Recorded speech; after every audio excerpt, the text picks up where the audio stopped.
15-year-old girl's body was found decomposed and wrapped in a black trash bag in the back of a singer, which his name is David, D4VIDS, Tesla. People came forth with evidence that shows that David was actually dating this 15-year-old girl since 2022, and she was 12. Since she was 12. How do y'all think about that? And do y'all think he's guilty or not? That's 100%. So just to give further context on that, the dude from TMZ, who actually, they had the information before the police did. Dude wound up speaking to the girl's mom in Spanish, and she wound up breaking it down to him. Like, yes, she's known that this dude had, or that her daughter had a boyfriend named David. And they both had some tattoos. Yeah, they got the shush like Rihanna. Yeah, she got shush tatted on her finger. I think they got this. They got this news clip that they're trying to play. We're gonna play that. But also, I seen a video. Not this clip. We're gonna play this clip in a minute. But I seen a video too with him meeting her, and so he definitely was involved. A live with her. stream. But let's watch this clip, guys. The body found inside the trunk of an abandoned Tesla registered to the singer David has been identified as 15-year-old Celeste Rivas. The teen was reported a runaway and missing out of Lake Elsinore nearly a year and a half ago. Tonight, a house close to where that Tesla was abandoned was searched. Eyewitness News reporter Tim Caputo is there live now in Hollywood with more. Tim.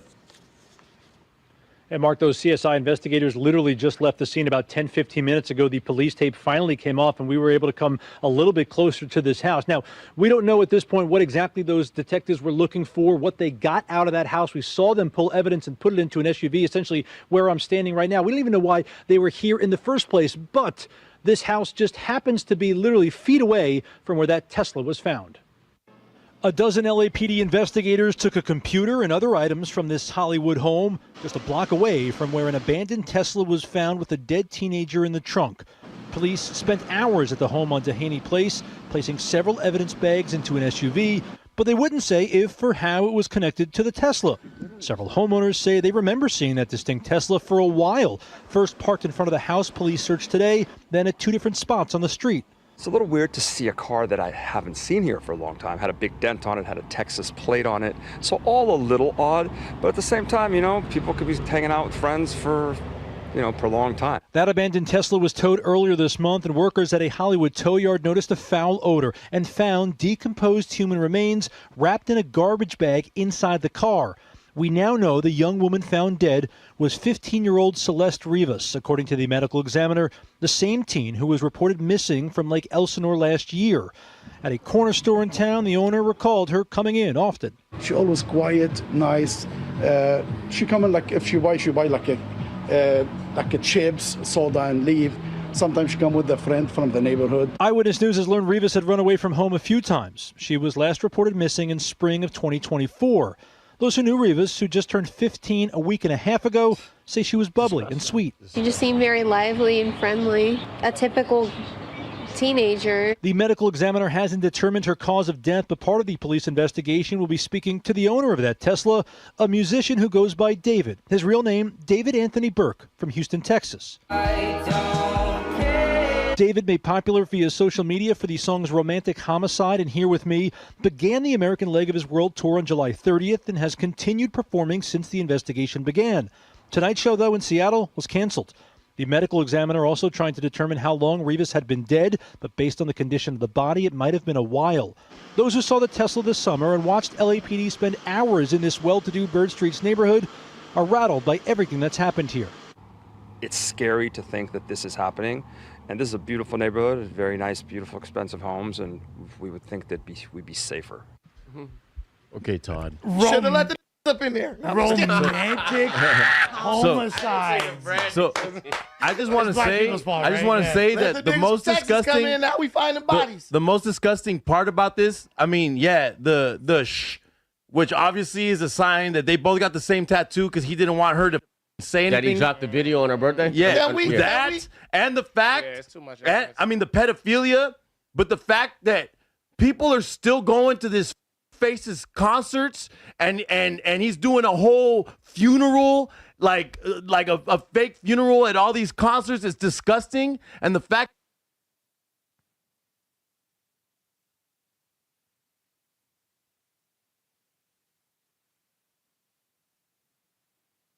that these venues, like whatever venues are still booking him, like what the is y'all doing? Can I say something very incendiary? Go ahead. Please.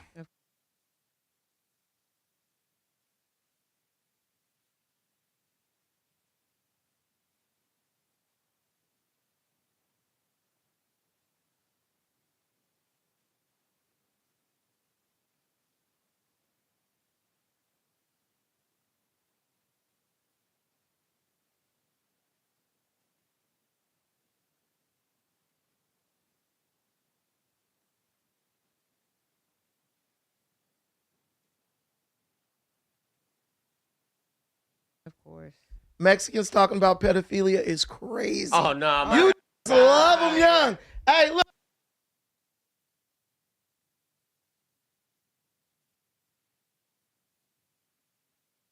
Fake funeral at all these concerts is disgusting, and the fact that these venues, like whatever venues, are still booking him, like what the is y'all doing? Can I say something very incendiary? Go ahead. Please. Of course. Mexicans talking about pedophilia is crazy. Oh no, man. You love them young. Hey, look, get back in here right now, dude. Oh my God.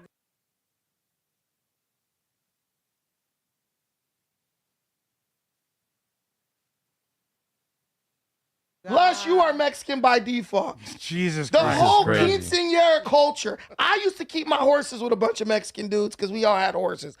He's being an apologist I'm right not now. being an apologist. He's being an I'm apologist not right being now. an apologist. He's deflecting and being an Did apologist. I say one lie? No, Did I say nothing. one lie? This isn't about black No, and no, it's Mexican not. right now. This Listen. is about this Wait, let me doing. So you're saying How's it that being because put on Mexicans Yeah, why make it right now, wrong? you're Brother, saying listen. because Mexicans have been caught doing I say one that this thing guy wrong? should be allowed to do whatever the he Say a wants. lie? Did I say a lie though? No. What does Yeah, that you have to do did. with- You Did I? did. Everybody has pedophiles. I'm not Everybody saying has they don't. pedophiles. I'm not What are you saying- talking about? I'm not saying everybody does it, but Everybody has pedophiles. But let me say- right now you're doing some because you're being The Let me first say thing I'm that we're about looking you. at right here is this dude. I don't care about his color. He could be Chinese for all I give a about. If you're making any type of apologist statement because this guy's a weirdo face, a 15-year-old girl, pedophile, then killing her, then doing a tour, like doing a fake funeral at his.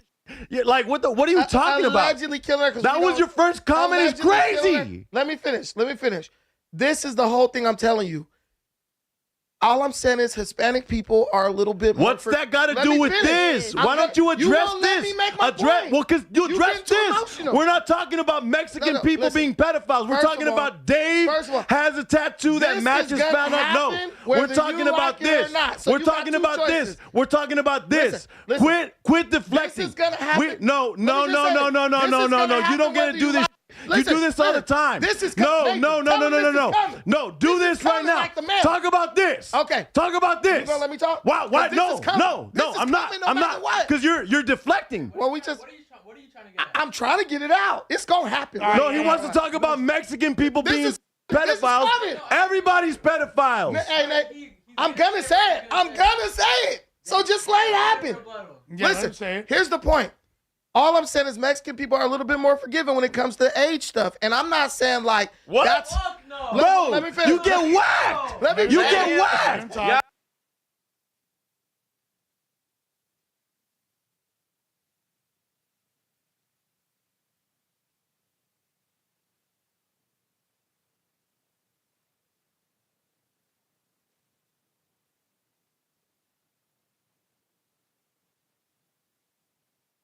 Let me finish, bro. You get whacked. Let me Let him finish. finish. Let him Let me finish. finish. And the reason why I'm saying this is because, bro, her mom knew this was dating her underage daughter. There's video and pictures of him paying off Mexican kids for not telling That's that he not was sleeping her when she was 12.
daughter. There's video and pictures of the age stuff, and I'm not saying like what. Trying to get it out. It's gonna happen. No, he wants to talk about Mexican people being pedophiles. Everybody's pedophiles. Hey, I'm gonna say it. I'm gonna say it. So just let it happen. Yeah, listen, here's the point.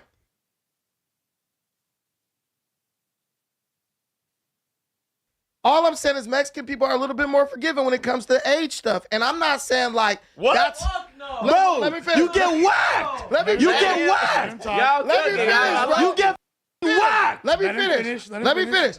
And the reason why I'm saying this is because, bro, her mom knew this was dating her underage daughter.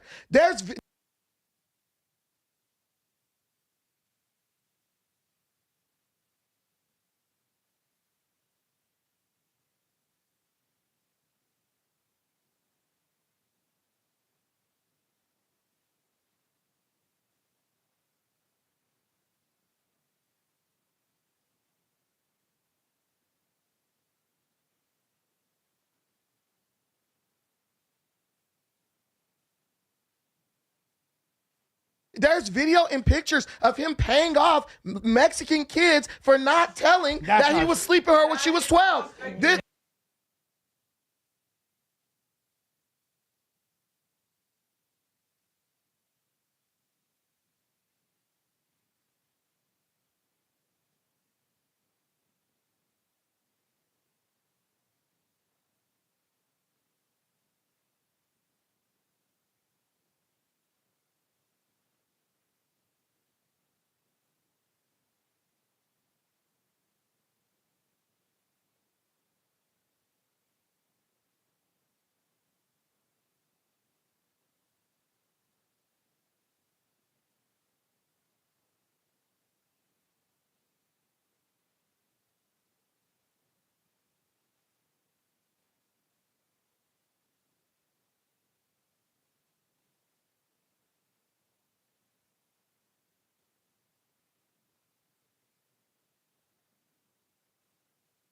Information that's true. Like this.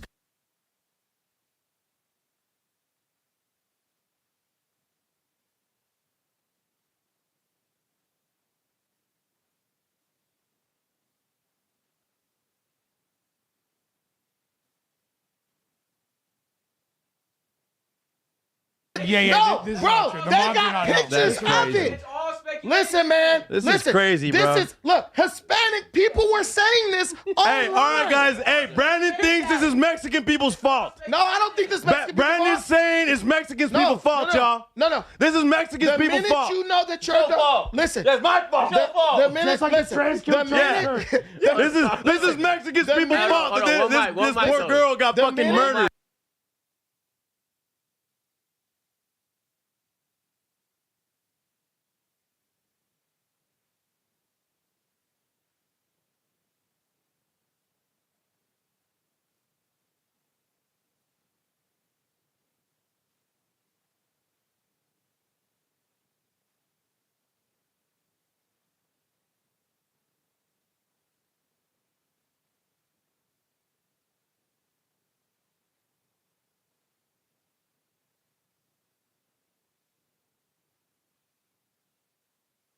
The minute my wife finds out that my daughter is 13 or 12 messing around with some dude who's 18, which her mom knew that, he's getting arrested. The police are being called. Bro's going to jail. There were several people around this 12-year-old innocent baby who knew 13, but he started dating her when she was 12, though. Yeah. He started dating. Right. I did do my. That don't make a difference. It's disgusting. I did do my research. Both sick. So the minute people knew about this was a quiet secret in the community of Lake Elsinore. It is alleged that this boy was paying her friends, even family members, off so they would not tell about him dating her. Now, do I think David killed her?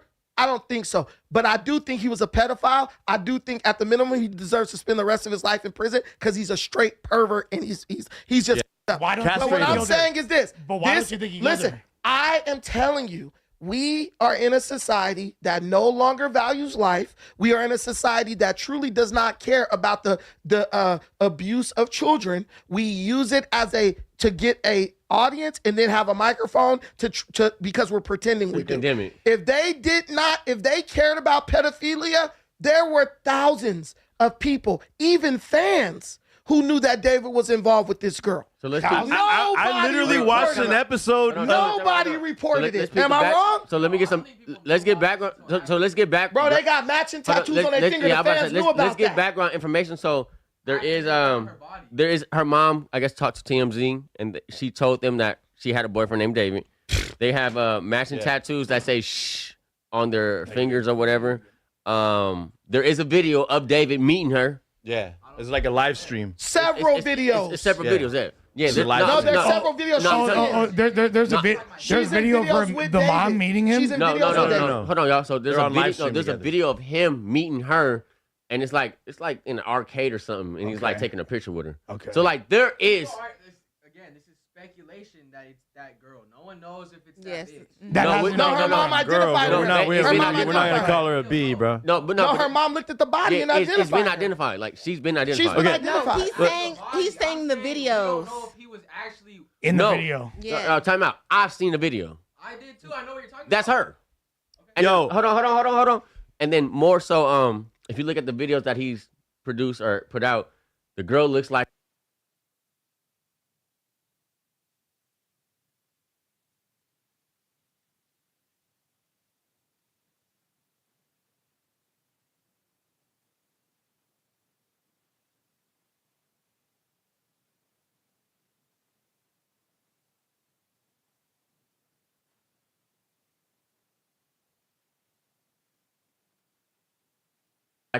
Like her in the videos, Music and then videos. the last one he put out, which I think was called a romantic or Homicide. Romantic Homicide. that video was put out on her birthday. Good. Good. Songs that were put out on her birthday. One was the year before that one. Mm. Also a love song. So there was two videos on her birthday. So, Yeah, so Is that They're when saying the that he Here With killed her Me on or her something birthday. Song, Here With Me or something like that? No, not Here With Me, not the Here With Me. I got That's a not very that one. interesting. That was- I got a it's the very. fire That's song. like- I don't agree That's with. a fire I don't song. disagree with any of this. I just disagree with you trying to make it about again. Per usual, making it a race thing. It's not a race thing, bro. Like Listen, what? man. There's pedophiles in every fucking Mexicans culture. didn't go straight Bro, to you were God. just you guys were just Story, talking bro. about you. One mic. Let's watch this video real quick. He was talking about. It's the video I was talking about when she met him, and this is the video right. Yeah, that's it, water. So if I'm not mistaken, that's her right there. So right there with the two braids. That's her right there. Don't be shy. Don't be shy.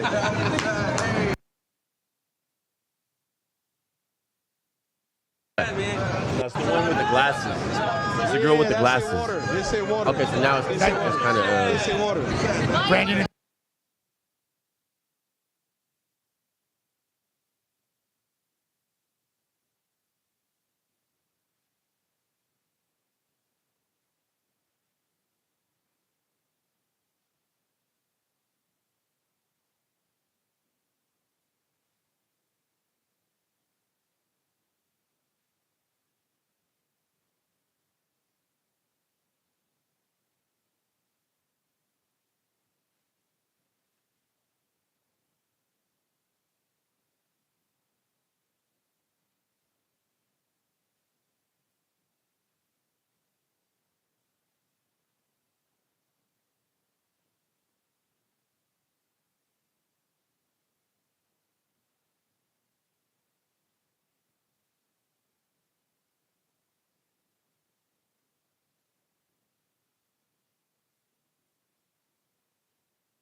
I mean, Tay, if you can't even identify her yourself Yeah, in the video, then I'm kind of bad. Yeah. She's wearing a Gap hoodie, and that's the same hoodie she was wearing in her Pictures. her wanted pictures, her missing photos. Yeah. real? Yep. Yeah. Regardless of all that, the biggest point here is that And look at his shirt. It's just like what the yeah. I want to super make a creepy. point though, because someone tried to say that, you know, her mom might have something to do because she did something or whatever. I was young, I was underage. I graduated like 2 years early, damn near 3 years early, and I wasn't telling people at school how old I was. I wasn't advertising that. I was texting people, going out to parties and shit, doing whatever, and I'm not telling my mom. When you're 13 years old, there's no way a man does not know what your age. I don't Facts. disagree with that, but I'm talking about her mom. Your The guy- her mom the knew guy about it. Stop definitely- trying. But You're no, being an but apologist let for me finish. females. I'm not apologizing for. Let me explain how a teenage girl could get around shit like that. You could tell your mom, I'm going with my friends to the arcade. She doesn't think you're going there to meet a grown man. You might have a boyfriend named David. She's assuming it's somebody from your school or whatever. You have this shush tattoo. Rihanna has the same tattoo. A bunch of got that tattoo around the same time. It doesn't. These are all things that your mom could easily just dismiss easily without thinking or without investigating. Yes, Do you it's know?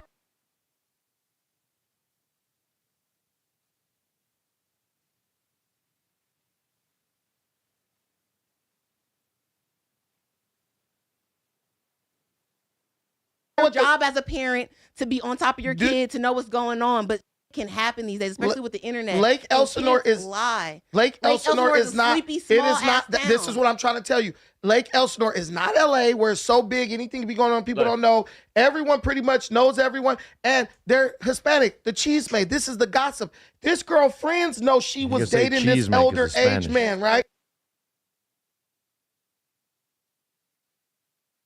I'm sorry, did I say the word wrong? No, you said it listen. right. So You said it right. yeah, I got some Mexican friends. She could just be Look, fanned out. But no, listen, He no, said bro. some Mexican words. It's Spanish. Listen, this dude was known to her circle for as dating her. She's dating a freaking platinum artist. She didn't told her friends. Her friends know. Now, People were you think- screenshotting it. Listen, as a person who's Hispanic, do you think there was any chance that gossip did not get back to her mom? No, I listen, know listen, Mexican bro. people who lied, Yes. who used to My- read yeah, their report yeah, card yeah, and tell bro. their mom they had better grades. I used to lie to my mom all the time. We lie to our parents because our parents are They're so strict. conservative. They're strict. But also just to say that, like, we don't know. Even let's say you're right? Oh, her mom knew. That's that lady. That's how she reacted. There's certain parts of Mexico that are cool with that, like Oaxaca. but we're not- Oaxaca is okay with that. Let me But finish making my point. I'm just saying, like, I don't. I'm. It could be that specific There are lady, some. but it don't mean you're generalizing it, and that's not cool, bro. No, I'm not.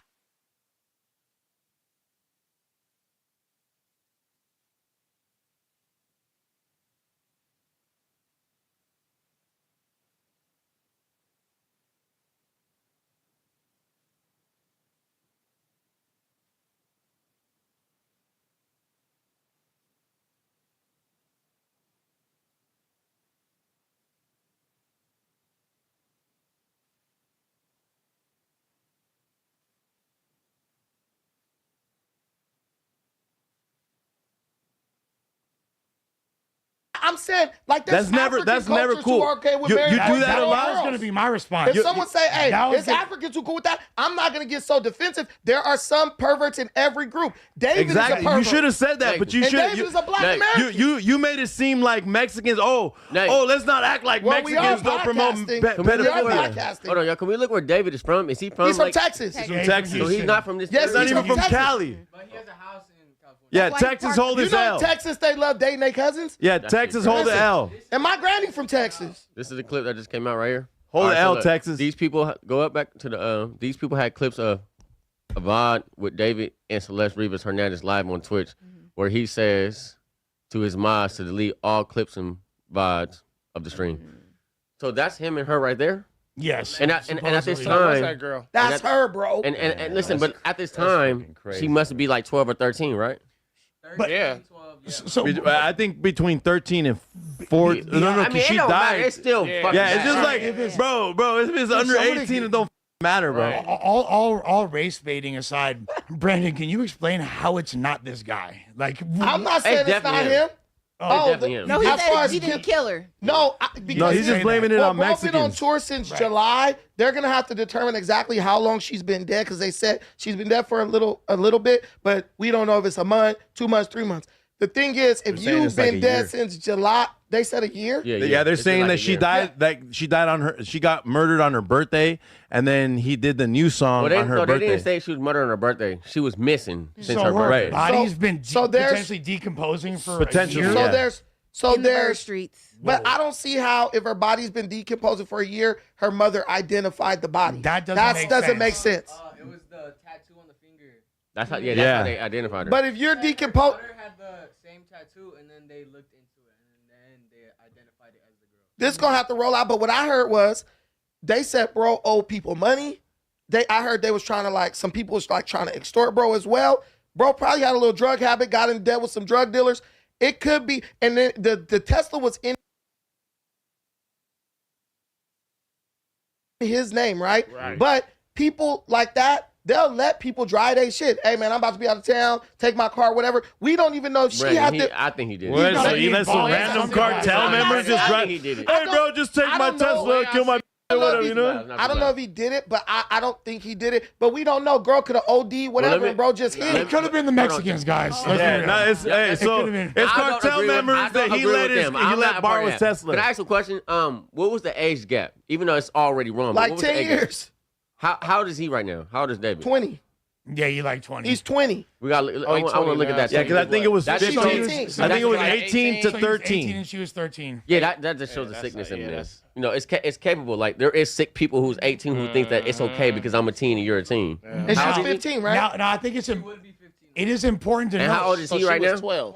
It is important to note. Although he's getting a lot of backlash from the music community, like, for example, Caliucci taking her song down with him and things like that. Good. So there has been a lot of ramifications. However, to Brandon's point, his tour is not canceled. You feel me? Like they just canceled it yesterday. So that But before that. No. They just canceled the Seattle date. No, they just canceled his performance. It was the Seattle date that they canceled. Tour is canceled. Oh, okay. Effectively, the entire because I just seen a video of him of the they're doing a fake funeral at the concert. That's disgusting.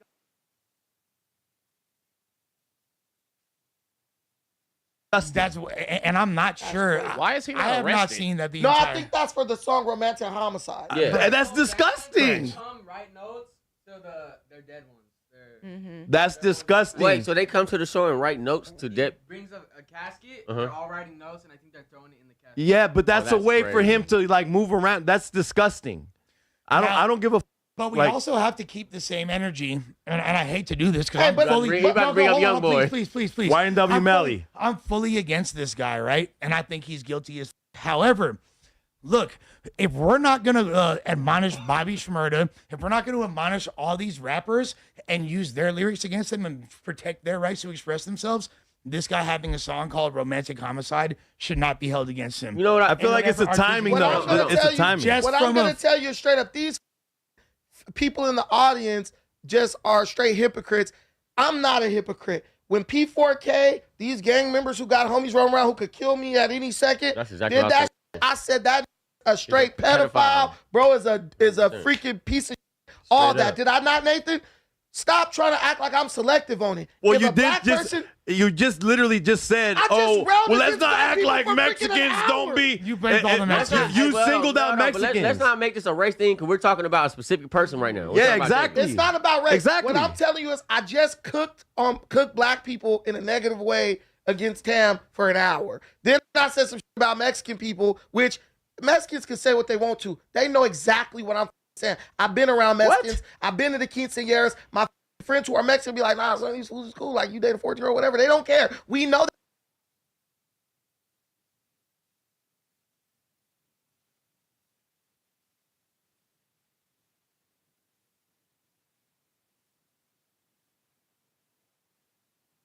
that. Also, What? when I was in high school, I don't know. when I was Bro, wait, let me bro, finish. My- this when is I was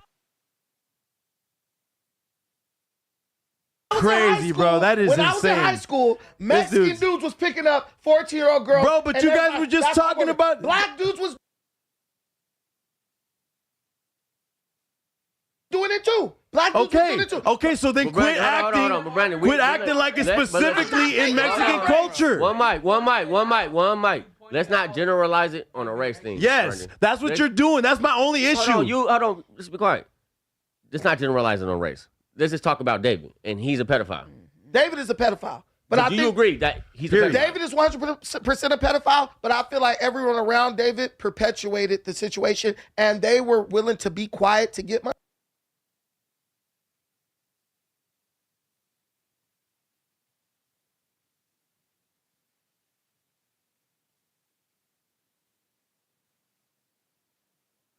What's up with this full day?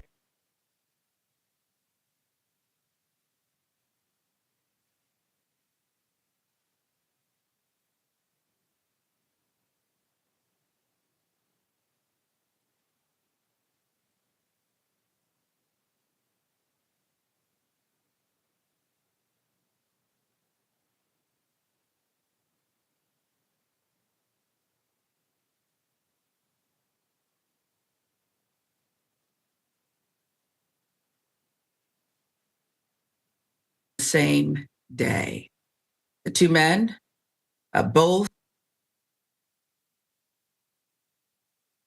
two men found hanging from trees in Mississippi on the same day. The two men, both found deceased hanging from trees in Mississippi on the same day, Trey Reed and Corey Zucatis. There you see the photos of them, the victims. Here's what we know, folks. The initial tragedy hit at Delta State University in Cleveland, Mississippi. About 7:05 a.m., campus police found the body of 21-year-old university student Demar Travion Trey Reed hanging from a tree by the pickleball courts. The report confirmed by University Police Chief Michael L. Peeler in a press conference stating no evidence of foul play had been discovered to this point. The body of Reed was turned over to the Bolivar County Coroner's Office, the Mississippi Bureau of Investigation, and other authorities to aid in the investigation. Hours later, again, now another victim recovered off Vicksburg Casino, the trail there. Hours earlier, 1:30 p.m., police in Vicksburg received an alarming telephone call. The body of a male discovered hanging from a tree in a densely forested area off of the Amistar Casino. The coroner identified the deceased as Brandon White, male, Corey Zucatis, 36.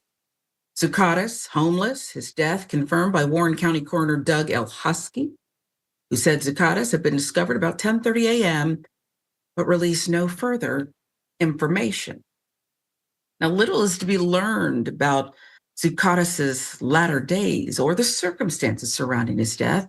No evidence indicating foul play has yet been released by authorities, but the circumstantial resemblance to Reed's death, namely both men suspended from trees in the state of Mississippi within several hours of one another, that has the nation in an uproar.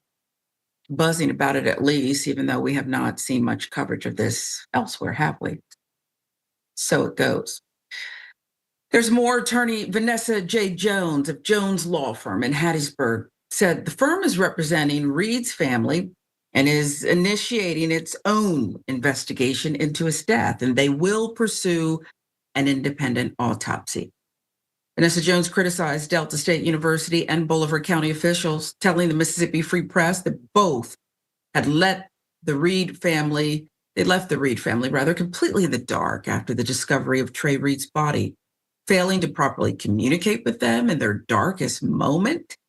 The media, the lawyer said, knew about Trey's death before the family did.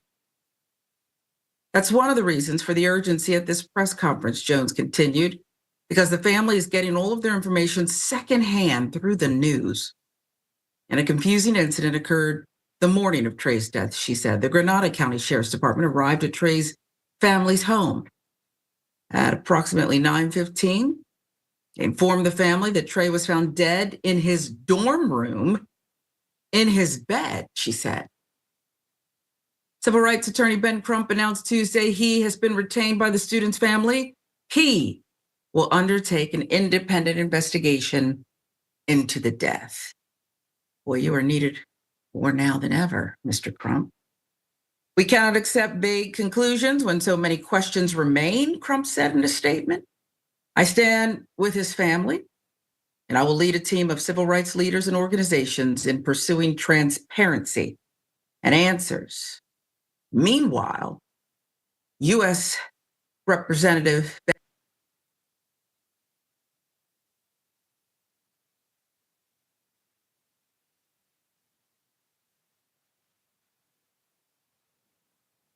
Jackson's breaking news leader. 16 WAPT begins with breaking news. We do have breaking news this morning. Delta State leaders are addressing the recent hanging death of a student. Let's go ahead and listen in what we know about this case. It was discovered, has stirred many emotions in this community and many emotions around the state and the nation. While the preliminary report of the Bolivar County Coroner's Office indicates no evidence of foul play, we recognize that this is not only about facts. It's about emotions and it's about feelings. And the way this loss and how it was discovered affects people's lives. And I'll further say that I admit that I am not adequate to speak to the imagery that this incident raises. I acknowledge my weakness in that regard. The second point I'd like to make before I turn it over to law enforcement is that the university and I personally have been enraged after the event of emergency. And that's the kind of protocol that almost every university in America would follow. And if we do not follow that protocol, I don't think we're being respectful to the choice the student made.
Here every day, and thankfully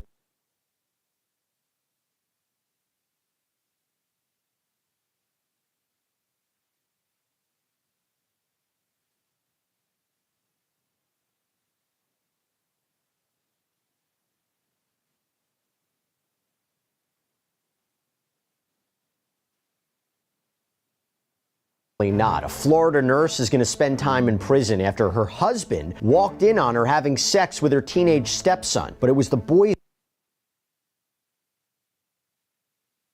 bravery in coming forward and telling the truth. That is what helped police nail the now convicted sex offender. We're going to sit down with a Florida attorney to talk about a plea deal, the defendant's fate, and the disturbing details of how we got here. Welcome to Sidebar, presented by Law and Crime. I'm Jesse Weber. 35-year-old Alexis Von Yates, a nurse who at one time was working in Marion County, Florida, will now spend the next 2 years in prison, followed by a lengthy probation period after she sexually assaulted her 15-year-old stepson. In court this week, before Von Yates' sentencing, that teen's mother called Von Yates a coward and incestuous pedophile for abusing this boy while he stayed with his father in Ocala over the summer vacation in 2024. An affidavit that was filed in court in November contained what can only really be described as graphic and stomach-churning details, which the teen provided to investigators after eventually telling his mother what had happened after returning home to Washington, D.C. Now, to talk about this case, to talk about Von Yates' sentencing, I want to bring in a different Alexis, Florida trial attorney Alexis Rosenberg. It's not like we picked you because you have the same name, but you do have a specialization in covering these kinds of cases. You know, I don't know what the most shocking part of this case is. The fact that Von Yates apparently seduced her 15-year-old stepson, that her husband, his dad, walked in on them in the middle of the act, that he encouraged his son not to tell anyone what happened. What's your reaction?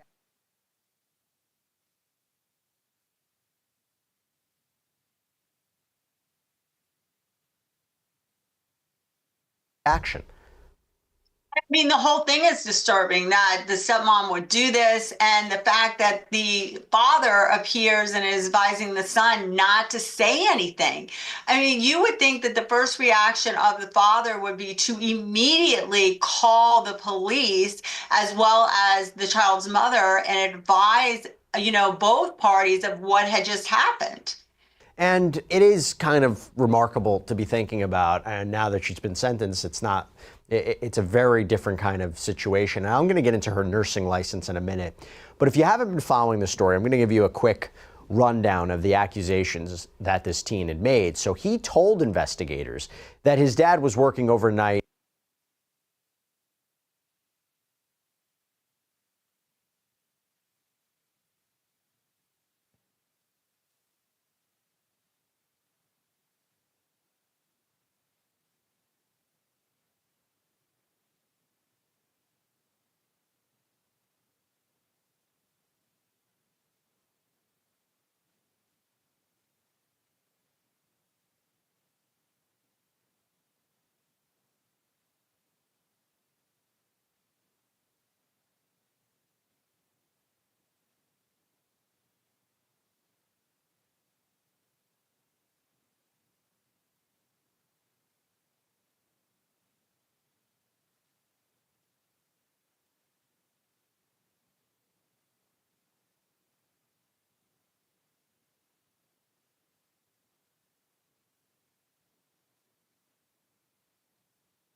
that this teen had made. So he told investigators that his dad was working overnight as a lineman, and he was hanging out with Von Yates in the living room after his younger half-siblings had gone to bed. He says they stayed up late, they were playing video games, they were watching movies, they were even using Yates' marijuana vape pen, and police paperwork indicates that the teen told a forensic interviewer that Yates had been making sexual jokes in front of him for approximately a week leading up to that night. Now, Alexis, let's just stop right there. Some would say this is grooming. Would you agree with that? I would agree with it was grooming. I mean, she was very aggressive, and I don't know how much in detail we're going to get into exactly what she said to him, but it is public record, and it actually is even in part of the filings having to do with her nursing license. But we're going to assume there was more conversations similar to the ones that took place on the night of the incident, but it's extremely disturbing the things that she was saying to him.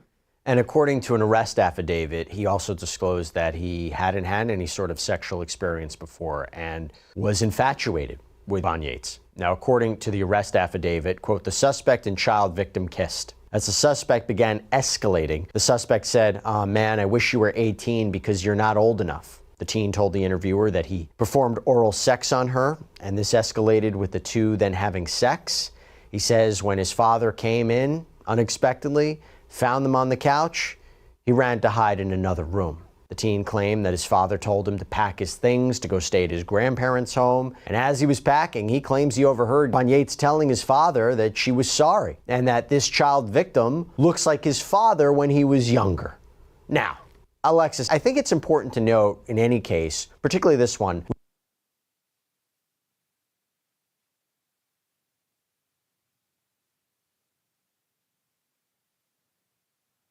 we always wonder, how can an allegation be credible if it's just based on purely someone's account? I've always said, are things just so unbelievable, so outrageous, so crazy that it has to be true? Like, how could someone make something like that up?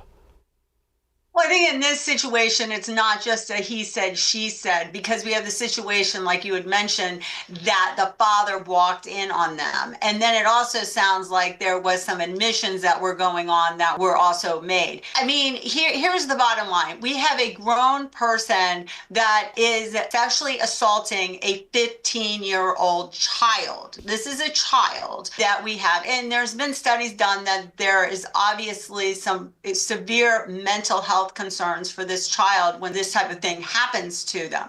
So I don't think that we had in this case that it's so absurd somebody maybe made it up situation, but it is concerning in many sexual assault cases. Let me ask you something. Have you ever walked out of a meeting and just thought, wait, what did we just decide? Or maybe you sat through a great discussion, but you kind of lost track of the action items later. Look, I've been there. I'll admit it. But that is why I want to bring your attention to our partner, Plaude AI, and their newest product, the Note Pro. So Note Pro brainstorming sessions when we're planning.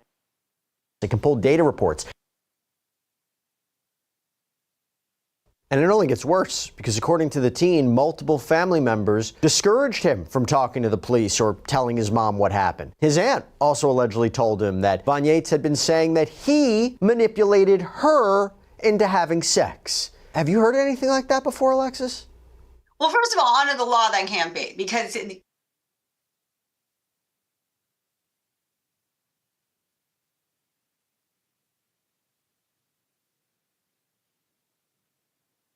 he's the minor, she's the adult.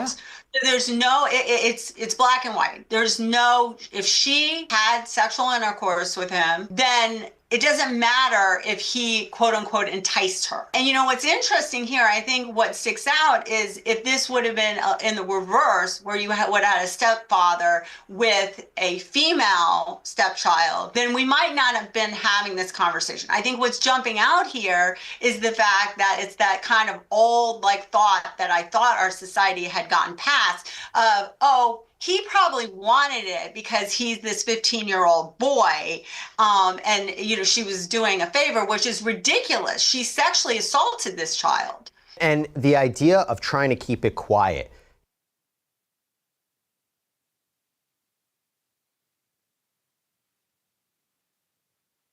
You know, I don't want anybody getting in trouble. Don't want family getting involved. Don't want people knowing what's going on. This is like next level. Yeah, I mean, I'm curious. I don't know if the husband's still with her or if he plans on, but based on his actions, that kind of sounds like that his intent, instead of writing away, going and filing for divorce. I don't know if that is the case here. I mean, there's no excuse. I would assume it would have come out if she had done, other than the joke, something else.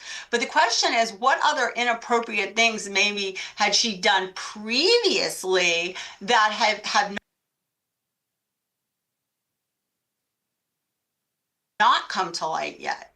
Yeah, so when police arrested her in November, according to the affidavit, it says, Yates advised she did not wish to speak with me without a lawyer present, but made several unprovoked statements about believing that since the Department of Children and Families had closed their case, she was in the clear, saying the incident was so accusatory, attempting to put blame on the child victim. So Von Yates was released on a $10,000 bond until September 16th when she received her sentence. And prosecutors had initially upgraded her charges to sexual battery by a person in familial authority, which is a first-degree felony, carries a maximum sentence of life in prison. But she opted to take a plea on a lesser charge of lewd and lascivious battery on a child between the ages of 12 and 16. And that plea deal came after the judge determined earlier this year that the victim's statement in the weeks and months after the assault, that would be allowed in a trial. Can kind of guess here, Alexis, right? She probably felt, I'm going to lose. Let me try to take the best deal I can.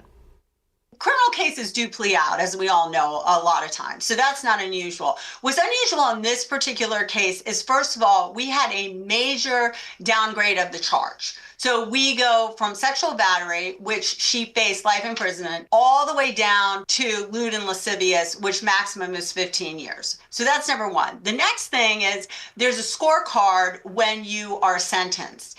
And we had a major downgrade off of that scorecard. So what took place was the judge, which they're supposed to do is have a conversation, or the prosecution is supposed to have a conversation as well with the victims, how do you feel about this plea? And what happened was that the mother of this minor child was very concerned that this child was going to have to testify in an open court. Now, in Florida, a lot of people don't know this, that a minor would have to testify in open court. This case we're talking about here got quite a bit of media attention. It was, on social media as well. And the mother was severely concerned about the child having to testify in open court and relive what had happened to him. So the mother, as well as the child, they agreed to the plea. And that is why the judge, because the judge could have kicked this plea out. The judge could have said, no, this is going to trial.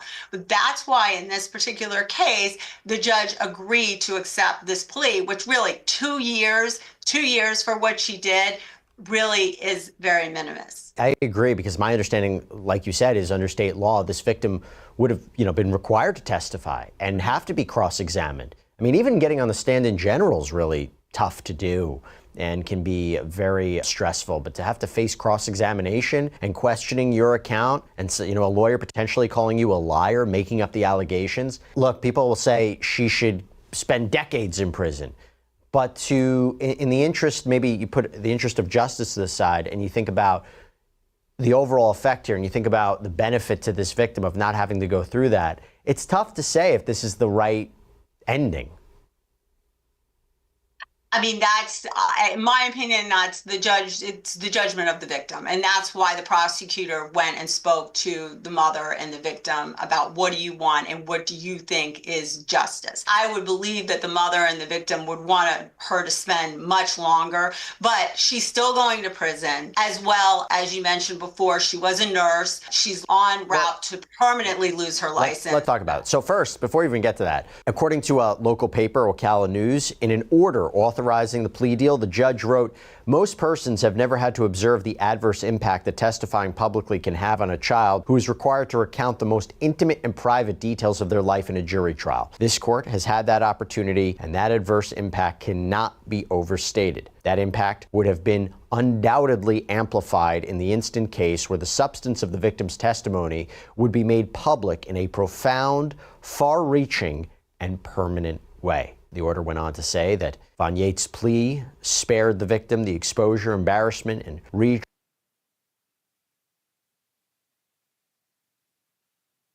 It is something that they have to take into consideration. And, because you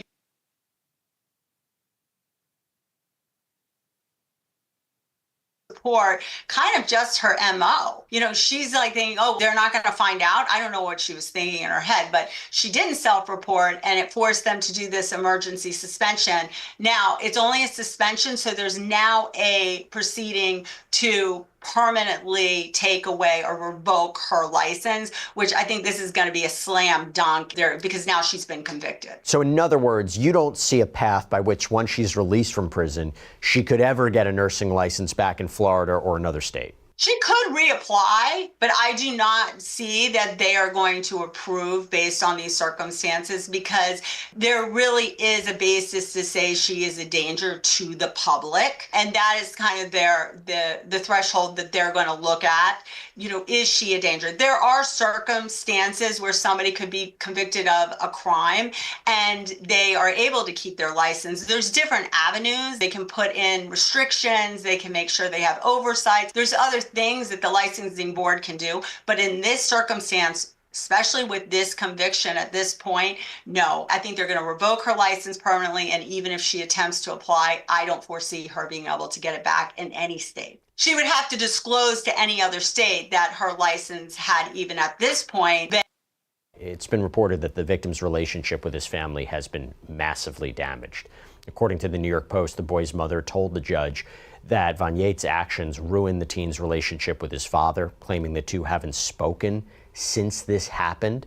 And that's something, Alexis, we think about the ripple effects, the ramifications of something like this. We don't even know if Von Yates is talking in a relationship with the boy's father, but talk to me about the effect that this has now had. I think the problem when you have sexual assault, like you had brought up, Jesse, that, a lot of times it's hard for people to fathom or believe that that took place, or they don't want to, they're in denial. It does tend to sometimes separate families, unfortunately. I can't speak to the father's motivation. Obviously, you would hope that he would support and stand by his son for what happened to him. And hopefully moving forward, it's my understanding the boy is in therapy for this. Hopefully moving forward, they will be able to have a relationship, not for the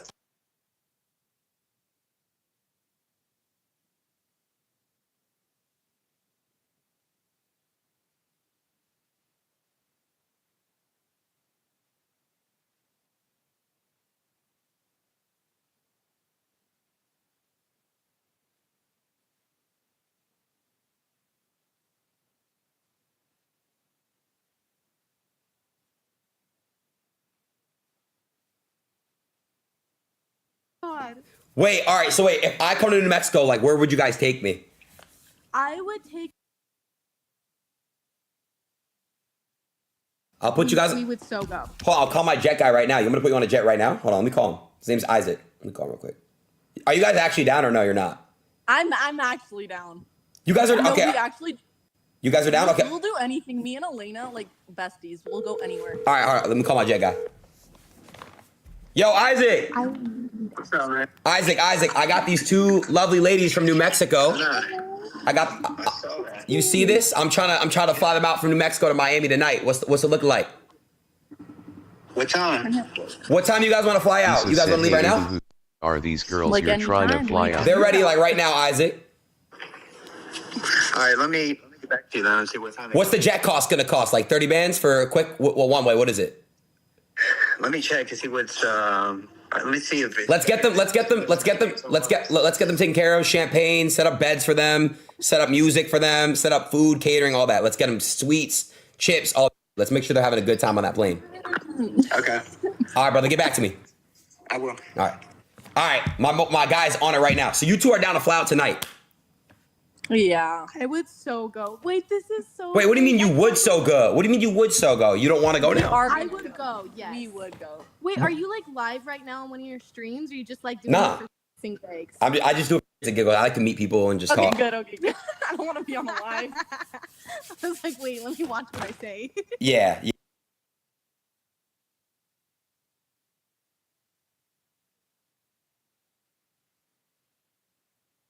Yeah, exactly. Wait, but you have a boyfriend though. Well, okay. Well, They're not together. we're not together.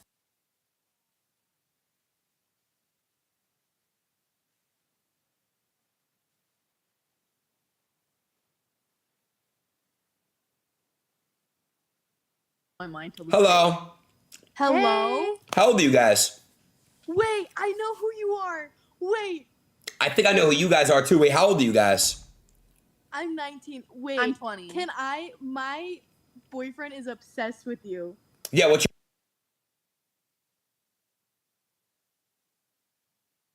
your boyfriend's name? Aiden. No way, that's his name. Yeah, can I FaceTime him real quick? Sure, call Aiden. Okay. Oh my god, he's gonna freak. Okay, well, They're not together. we're not. Let me watch what I say. Yeah. Exactly. Wait, but you have a boyfriend though. Well, okay. Well, They're not together. we're not together. Oh, you sure you're not together? I know they're not together. She's just stupid. We're Lauren. Tell me the rundown. Tell me the real rundown here. Give me the rundown. Okay, so basically what happened is like I came to college, like he didn't go to college, and well, it all started with this internship with the UNM football team. And he like was not happy that I was doing that. And then this one like crazy dude got involved, and it got back to him that like we did it, but like that and then there was just like other stuff, and he didn't like that I was friends with guys, and we just kind of grew apart in the end. And then Well, we're also in a sorority.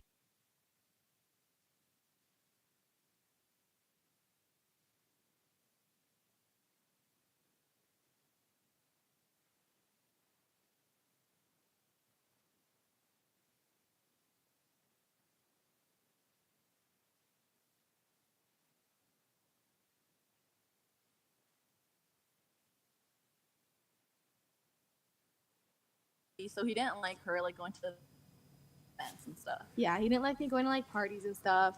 Well, I mean, that's valid from the. I mean, how serious were you guys? Because if I'm a boyfriend, I don't want my girl going to sorority parties and shit like that too.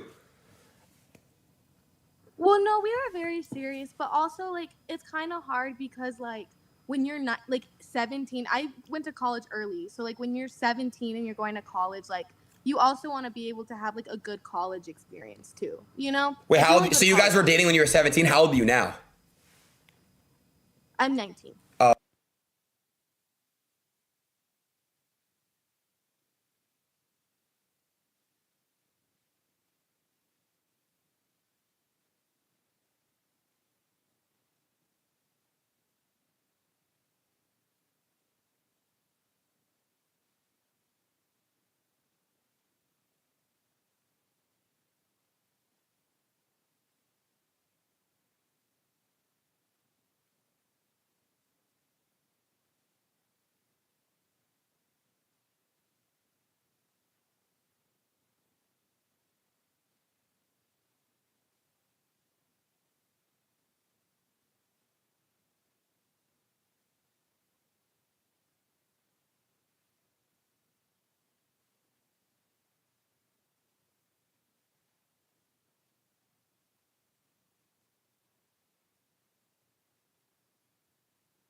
Okay, so you guys have been dating for 2 years. Yeah, around like 2-3 years. Gotcha. Well, we had been talking for a while, so like 2 years. Gotcha. So I mean, like, he just got upset that you were kind of trying to pop out, go to parties, and be friends with guys. Yeah, which like it does sound valid, and like I do understand his point of view, most definitely. And I do definitely feel bad the way everything went down, but like we still talk almost like every day. So that's Got it. nice. Like Got it. But you are. But you're experimenting with like other guys, like kind of like just to find out what you want. I look at Lauren. She's like, yeah, she is. No, like I talk to other guys, yeah, but like I haven't. No. She talked to a football player. They were a thing, and then.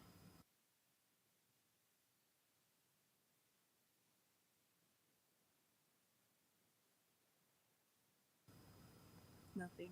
Like nothing ever came of it. And then like there is people that like tried to like get with me, but like Randolph. But like I'm not having it, to be honest. You got to be careful though. Like, but like, okay, is Aiden cool though? Like, is he cool? He's the coolest person. So why don't you want to Like, take it seriously and just lock? Wait, you don't, Lauren. What do you not like about him?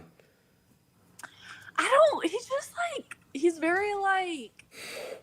I don't want to say controlling, but he just like he doesn't like her to like experience a lot of things unless he can go, which is hard because like a lot of valid, like college events that are like from college, like it's literally like our school like hosting them, like Yeah. he would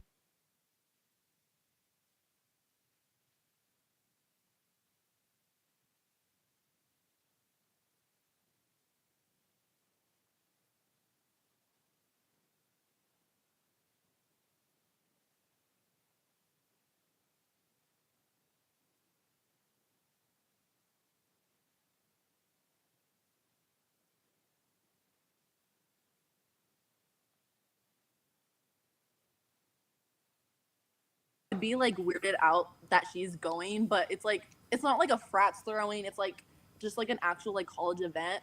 and he would get like weirded out like if she would like go. Gotcha. I mean, look, like it depends how he might if he thinks you're like very serious, like committed, like he's valid. You know what I mean? But like I get what you're saying. Like if you've said it, if you made it very clear that like, yo, we're not serious.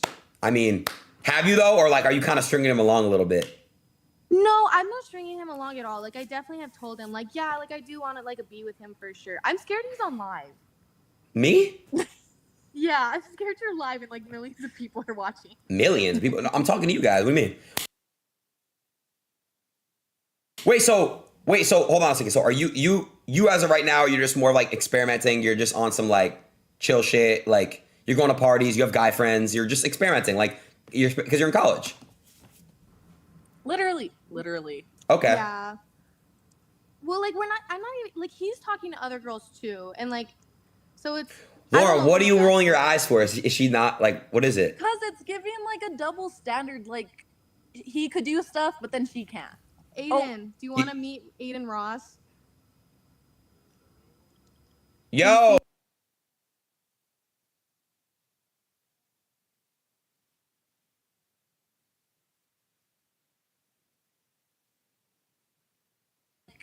He could do stuff, but then she can't. Aiden, do you want to meet Aiden Ross? Yo! He's pretty real. Aiden, what up? What's up, dude? What up, bro? How you doing? Oh, nothing. I'm just on the game. What you playing? I'm playing Roblox right now. Roblox? What Roblox game?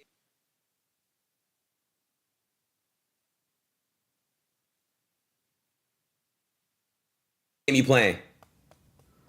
I don't even know. It's some scary shit. Hey, Aiden. How do I get in contact with you, bro? Like, you got like a Discord, or you got like an Instagram or some shit? I got Discord.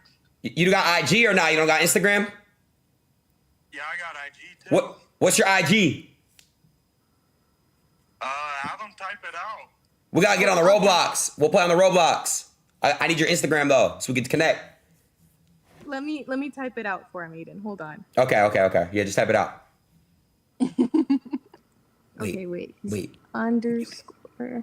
Where's it? Mute it. Wait, where's your underscore? Hey. Can you guys hear me? Mute the phone. Mute.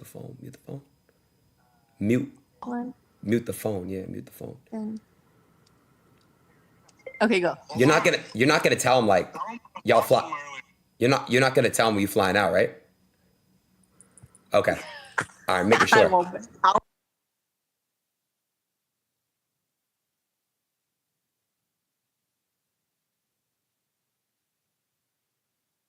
Flying out, right?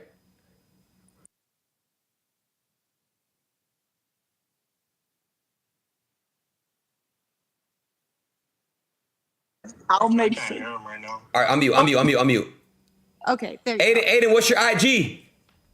I'm typing it out still.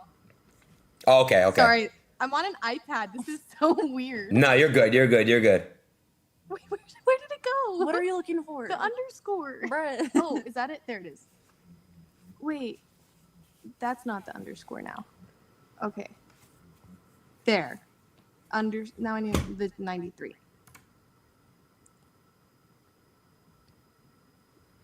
Okay, there it is. Okay, let me follow you, Aiden, real quick. 1 second. Let me see real quick. Okay, hold on. You sent it to him? Yeah, hold on. He's looking for it. I got you right now. Damn. Yo, I ain't gonna lie. Yo, Aiden, I'm about to call you up. Yo, I'm about to call you up right now. I'm about to expose him right now, chat. I'm saving him. I don't give a fuck, bro. We this bro code shit, bro.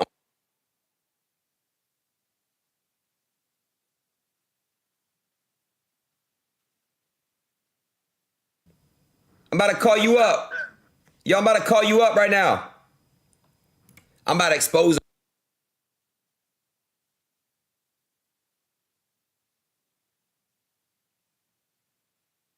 right now, chat. I'm saving him. I don't give a fuck, bro. We this bro code shit, bro. I'm calling his ass right now. I'm calling him on Instagram right now. I don't give a fuck. I'm saving his ass right now. Call me right now. Right now, Aiden, call me. I'm saving him right now, and I'm gonna send him money. And I'm gonna send him some money. They're not gonna play my, and he's a good-looking person, and he's Jewish. Oh my God! Hold on, chat. I should fly his ass out here. Call me. Hey, Citrus, come to the room real quick. I can't call right now. It ain't letting me. What's your number? Citrus, pull up. Citrus, pull up. Pull up, Citrus. Pull up, Citrus. I need to, I want to call him. He gave me his number. Wait, hold on. Let me ask if he has a Discord. Do you got? Bro, chat. He really checked up on me. Look, 2023. Happy birthday, and I love you. June 13 when I wasn't streaming. Aiden, I hope you're doing good, bro. King Jew, we got to know, is everything all right? Let me call him on your phone real quick. LOL. No, that's fucked up, bro. I don't fuck with that. Unlock it. No, I'm going to tell him. I'm going to tell him right now, chat. I'm telling him right fucking now. I don't give a fuck. Okay.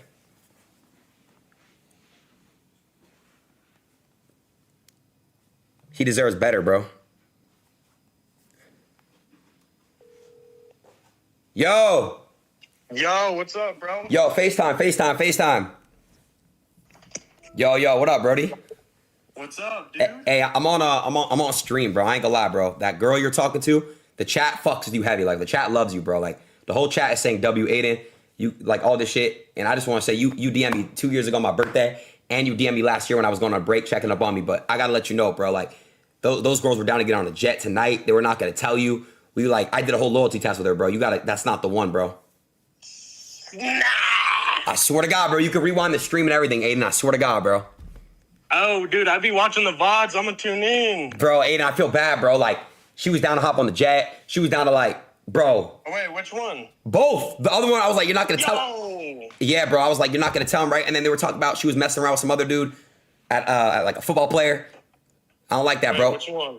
You seem like a really good looking dude, bro. Like, don't let that shit get to you, bro. And we're Jewish, bro. Us Jews gotta stick together. You know that. I'm saying. Yo, this is crazy, dog. Hey, do whatever you do, bro. Know you're a king and you're loyal, and don't go back to that, for real. You could do a lot better, bro. For real, for yourself. I appreciate that, bro. I love you, bro. Hey, if you got Cash App, I'm gonna send you some money too. All right, you want me to just send it to you over IG then? No, text it on this app right here. Text me your Cash App. I'm gonna send you some bread. All right, bet. I got you. All right, love you, bro. I appreciate that. Stay up. I got you, bro. Love you too. Damn, that's sad, bro. Hey, I saved when he texted the Cash App, send it to me. Dude, if he calls me in the middle of the night, I'm texting his girl and getting her flown out. No, you're not. For you to fuck. She wouldn't fly out after that. My man deserves better, chat. All right, we gonna keep doing that. That's the real one right there. We gotta find these girls who have.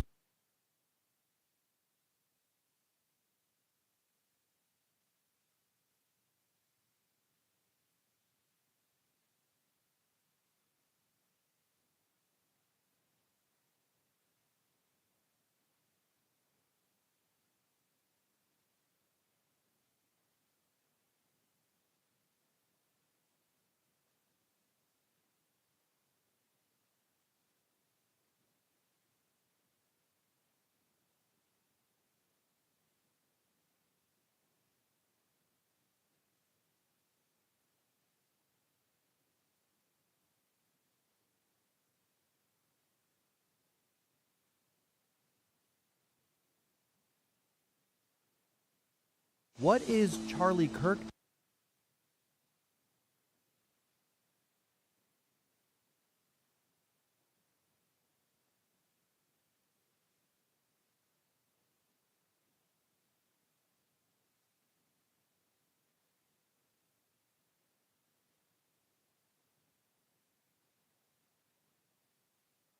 We hit some new lows over the weekend with the MAGA gang desperately trying to characterize this kid who murdered Charlie Kirk as anything other than one of them and doing everything they can to score political points from. Here's everything you need to know about the off-key mom.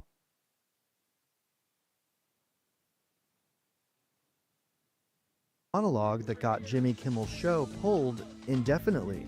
The controversy began during Monday's show when the late-night comic started off by claiming that MAGA was using Charlie Kirk's assassination to score political points. But Kimmel didn't stop there. He went on to call out President Trump, who is scheduled to deliver a speech at Kirk's memorial service on Monday, for what he deemed to be an insufficient reaction to the murder. In between the finger pointing, there was grieving. On Friday, the White House flew the flags at half-staff, which got some criticism.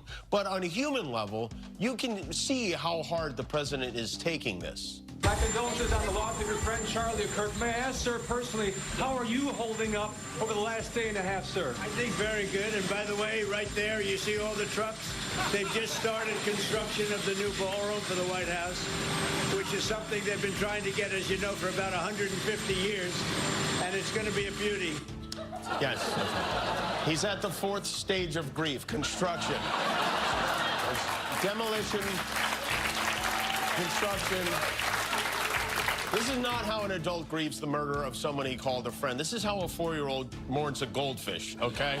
Kimmel then doubled down, sharing that it wasn't the first time since Kirk's murder that Trump redirected a question about the Turning Point USA founder back to the White House ballroom. And it didn't just happen once. When I heard it, I was in the midst of, building a great, for 150 years, they've wanted a ballroom at the White House, right? They don't have a ballroom. They have to use tents on the lawn for President Xi when he comes over. If it rains, it's a wipeout. And so I was with the architects that would design. It's going to be incredible. And they came in, they said, Charlie Kirk is dead. I didn't know what they meant. I said, what do you mean dead? Charlie Kirk was shot. And they thought he was dead because it was so horrific, And I said, dead. And then we installed the most beautiful chandelier. Sconces, you wouldn't believe. There's something wrong with them. There really is. I mean, The backlash to Kimmel's monologue was swift, including from the Federal Communications Commission chair, Brendan Carr. The President Trump appointee blasted Kimmel's remarks and urged affiliates to preempt his program during an interview with conservative podcaster Benny Johnson. Change needs to happen on Kimmel, Carr said. Nexstar Communications, which operates 23 ABC affiliates, announced it would no longer carry the program due to Kimmel's remarks. Hours later, ABC took Carr's words and Nexstar's actions to heart and canceled the show indefinitely. Sinclair Broadcasting took things even further, announcing that the suspension wasn't enough and vowing to yank Jimmy Kimmel Live from its stations until the host apologizes directly to Charlie Kirk's family and donates to his political activist group.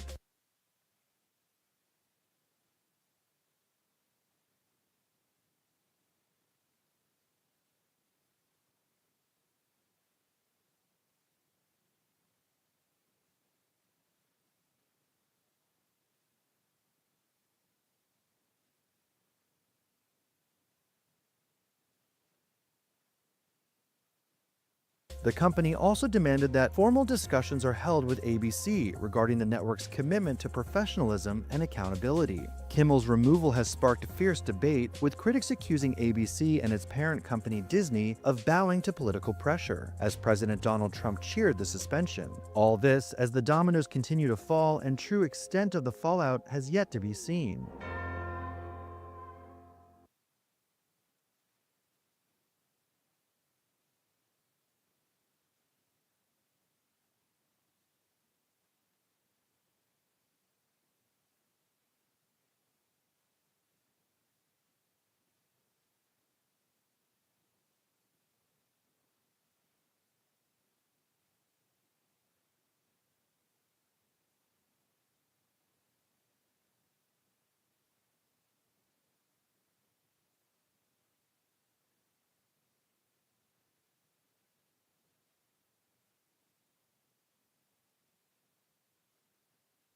Here you are, talking about women who just happen to be of color, coincidence, with low IQs.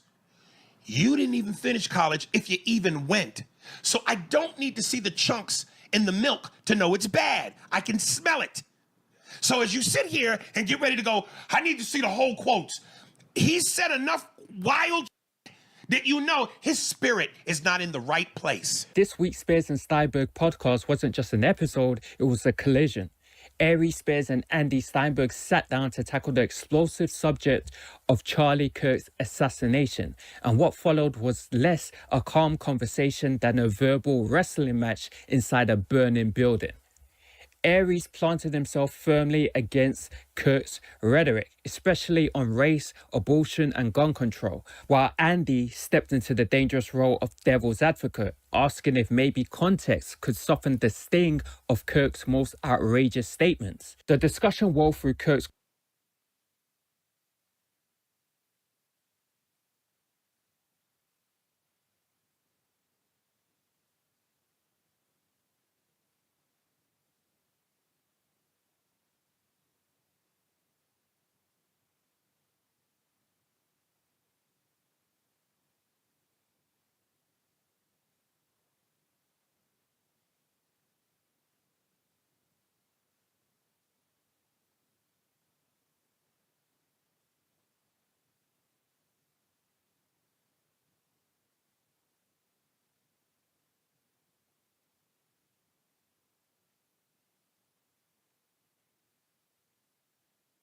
controversial comments on race, gender, and religion, his unapologetic defense of gun deaths as the price of freedom, and the dark irony of him dying by the very weapon he so vigorously championed.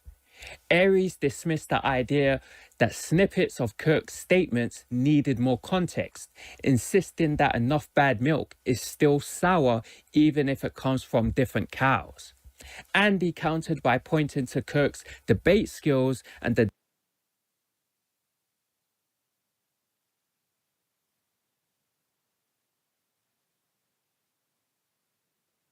after the episode ends. So Charlie Kirk, you know, I started off by saying in my post, as I alluded to here, I wasn't a fan, I wasn't a fan, and certainly whenever he talked about race and things within our community, but I wholeheartedly could look at him and watch him shoot down the transgender thing all day.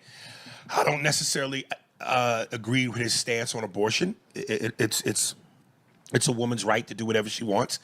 I didn't agree with his stance on gun control. So the only thing I agreed with him on was the transgender thing. And you know,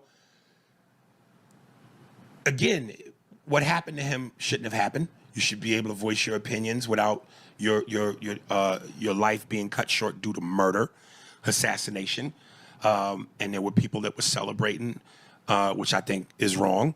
And we kind of mentioned it last night, where I told you that a lot of people were going, while I don't celebrate his death, I also am not mourning him. And you said that was fair. And I think that is fair because, you know, as this thing is unfolding, there are so many clips online and you know, people cut together like compilations of things that he said, which when you take a step back and look at it, you go, dude wasn't really a good dude. And I want to play two clips that kind of expand on that. By the way, this is my other problem with death penalty. It takes too long, too many appeals. Expensive. It should be public. It should be quick. It should be televised. By the way, I would totally tune into. Aries Spears went in immediately, calling Kirk's spirit not in the right place, which is the podcast version of saying someone's soul failed its annual emissions test. He laid out Kirk's greatest hits of verbal disasters: black people supposedly better off enslaved, black women supposedly with less brain power, the casual dismissal of George Floyd, and the ever-popular distrust of a black pilot. Aries didn't need context, didn't need nuance, and frankly didn't need a seatbelt. His point was simple. You don't have to drink the whole carton to know the milk has chunks. Andy Steinberg, ever the counterbalance, dared to play devil's advocate. And you know what? I want to watch that execution. Now, the only thing I'm cutting this clip short is because I like the caption. All his wishes came true. He goes, I think an execution should be public, it should be quick, and it should be televised. If this ain't irony, I don't know what is. Yours was quick, televised, and what was the other thing he said? It should be quick, televised, And whatever the third thing he said is, he fit all three of those. Except he wasn't convicted of a crime. He wasn't executed. He was assassinated. You know, somebody basically said, pick whatever saying you want. You reap what you sow. Chickens coming home to roost. You die on that hill. He put so much out to the universe in terms of what people were saying was negativity. And some might use the word evil. That it just seemed like, how ironic. See, I have a completely different take. I think that today, if you could talk to Charlie Kirk, he still stands by his gun control argument, his gun argument, the Second Amendment. He would be race baiting this. Or He said he would be stoking the fires right now. Well, I don't want to misquote him, but he said something to the fact of gun violence should happen. God, what did he say? It's going to happen. Just no. I when want the actual quote. He said something about there should be gun deaths so many times. Sometimes there has to be gun Collateral deaths damage. because to codify the Second Amendment, basically. Okay, so there was a cartoon where he's standing in heaven, and there's a bunch of little kids in front of him with red dots, meaning bullet holes, and they're quoting his quote back to him as he stands in front of them with a bullet hole, red dot on his neck. Then came the gun control irony, the elephant in the room that brought its own shotgun. Kirk had long insisted gun deaths were an inevitable price for freedom, and that sometimes there has to be gun death. Unfortunately, his own assassination by rifle seemed to audition as Exhibit A. Aries noted the cruel symmetry. Andy countered that Kirk would probably still stand by his words. It was a debate so circular it could have qualified as a hula hoop. But I still think that he believes in that. I think he believes in it because we can say this. And listen, I don't know where I stand on gun control. I really don't. I would like to be more educated before I say anything because it is different. The gun that he was killed with wouldn't have been in any gun control laws. It was a long gun. It was a hunting rifle. It can be used for hunting. It's Does long. it make a difference if a scope is on it or not? No. Oh. So that is not that wouldn't fall under that. But my point is that I think that he would say he said what he meant, and I think that he knew very well that he could be someone. He's had death threats. I'm sure that he knew that he could be one of those people, but he still said it, and I think he meant it. His life wasn't above the laws of the land. That he believed in the Constitution, and that he was not above it. That if he was one of the people to be taken out. Yeah, it's worth it to have a cost of, unfortunately, some gun deaths every single year so that we can have the Second Amendment. He's not saying that people need to be shot. He said, or killed for it to unfortunately. happen. Unfortunately, of course, if you're going to have guns, there's going to be guns deaths. And to be honest, at least he's being honest about it. But well, listen, I'm not. I don't want to. I'm not minimizing. When you see a child that unnecessarily dies, it's a horrible, horrible thing, and it's a gun death, and you go, that's horrible.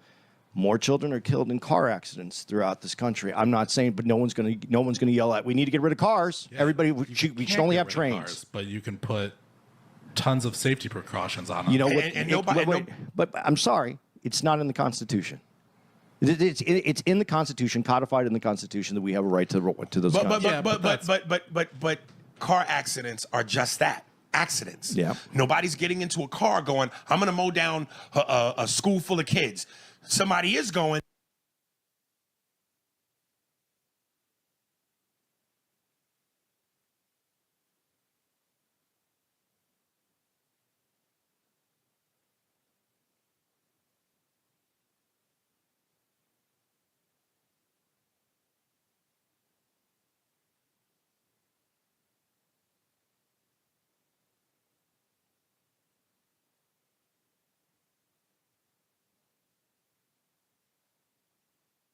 I'm going to grab my gun. I'm going to go into a school and deliberately kill kids. Okay. What made the podcast fascinating wasn't just the disagreement over Kirk's statements. It was the raw, jagged discomfort over what to do with a figure like him after death. Aries rejected celebrating or mourning, landing somewhere in the Switzerland of emotions. Andy seemed more willing to acknowledge Kirk's debate skills, even while not defending his most toxic takes. It was less about who won and more about how they both limped out of the minefield without losing limbs. So here's another reason why black people weren't necessarily crying over him. For how they feel about his death, especially minority communities. Black people are better off as slaves. Black women have less brain processing power, which is crazy because we're the highest educated demographic in the country, by the way. 10-year-olds should have to give birth to their rapist babies. Execution should be public, quick, and televised. And children should be able to watch. Black people are only in high up positions because of affirmative action, not because they are qualified. He called George Floyd a scumbag who is unworthy of the attention he's receiving. He said that gun deaths are an inevitable price worth paying to safeguard the Second Amendment. He told Taylor Swift that she needs to submit to her husband. He said transgenderism is a mental disorder. If I see a black pilot, I'm going to be like, boy, I hope he's qualified. He called Islam a danger to the United States. He said Jewish communities have been pushing hatred against whites. And there's many, many more. So again, this is why people are like, Stu was a piece of shit. If you just take those little snippets out of what he said, though, of course you're going to get some fucked up shit. That's the problem that is you're seeing the.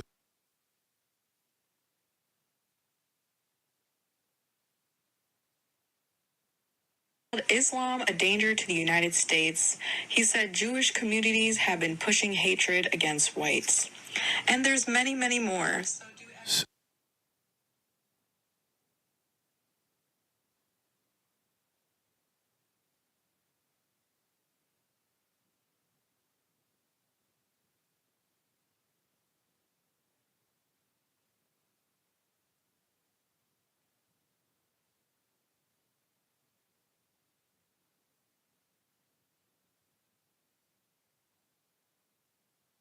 So again, this is why people are like, Stu was a piece of shit.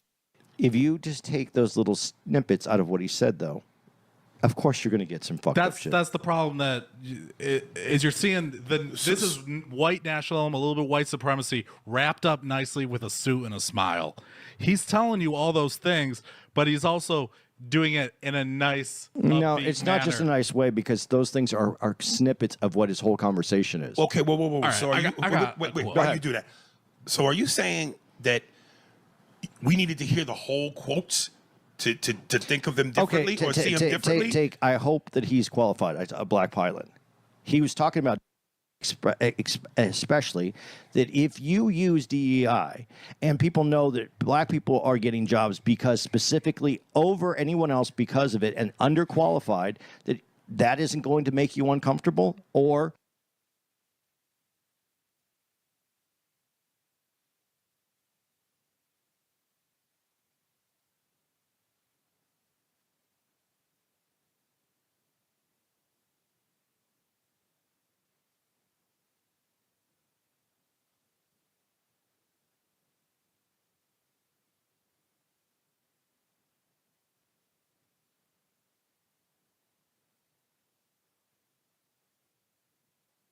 that you have black pilots, there's no DEI, and you know that they got the job just because of that. The conversation veered briefly into Kirk's lack of a college degree, which Aries found ironic, given Kirk's habit of belittling Ivy League graduates.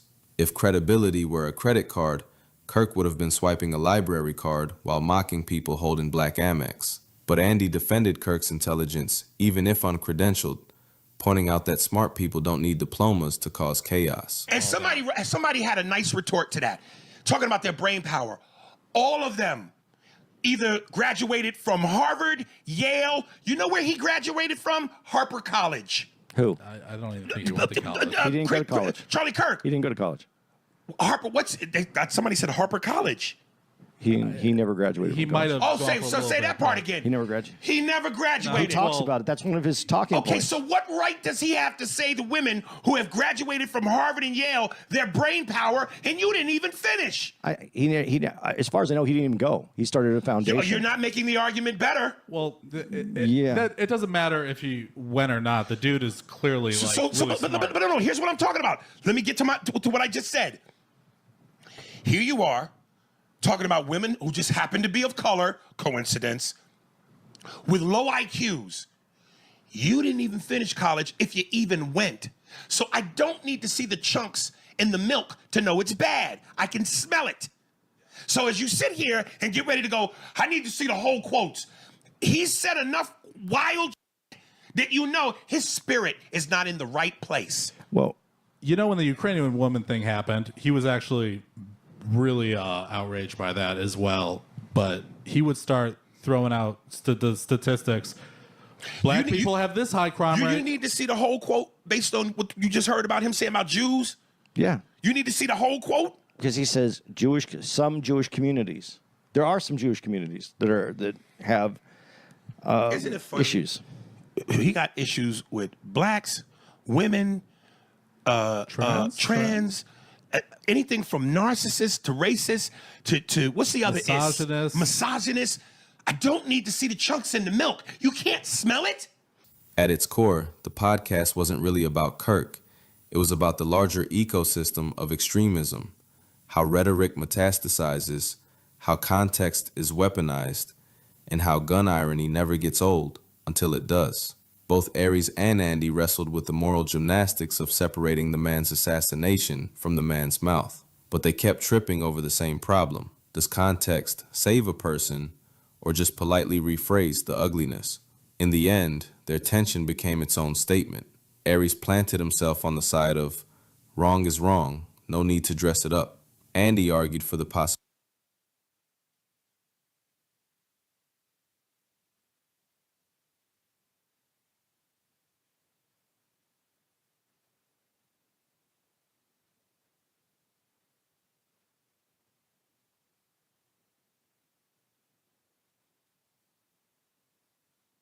Don Lemon is at it again with his on-the-street interviews. So a few days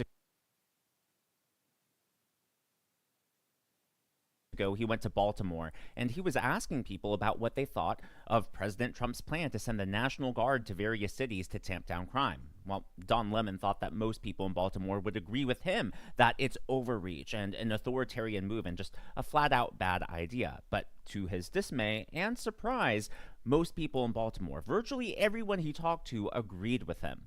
Well, the same thing is happening in New York City, but this time Don Lemon is asking about Charlie Kirk. What happened to Charlie Kirk? It's just messed up, totally messed up. You know that was messed up. Like, nobody deserved that. He definitely didn't deserve that. He was a good guy. You think he was a good guy? I think he was. You Only think? Kirk good morals. Captain Kirk. The what? The only Kirk you recognize is Captain Kirk. I don't know Charlie Kirk. Yeah. I don't know who You that don't is. know who it is? No, I don't know who that is. I know who it was. Like, you know. I only know about him when all of us have flaws. I can't really tell you what to believe in or how to feel. Like, everybody's having a human experience. Like, why knock him for having this human experience or what he believe in? Even though even though he says things that are anti-women, black, all that. I can't judge him for that. You can't. I can't judge him for that. But I can use judgment. He didn't deserve that. Right. Yeah. He's a human being. Yeah. You are very spiritual. You know, yeah. No, I you can't sound go like, left. I can't go left with that. No, you sound like, you mean left, going yeah, left, like, not left. because I'm right. humanity. Yeah. I'm humanity and love first. No, I love that. So the first person I spoke to here didn't want to be on camera, and he said, I can't judge him because I'm not God.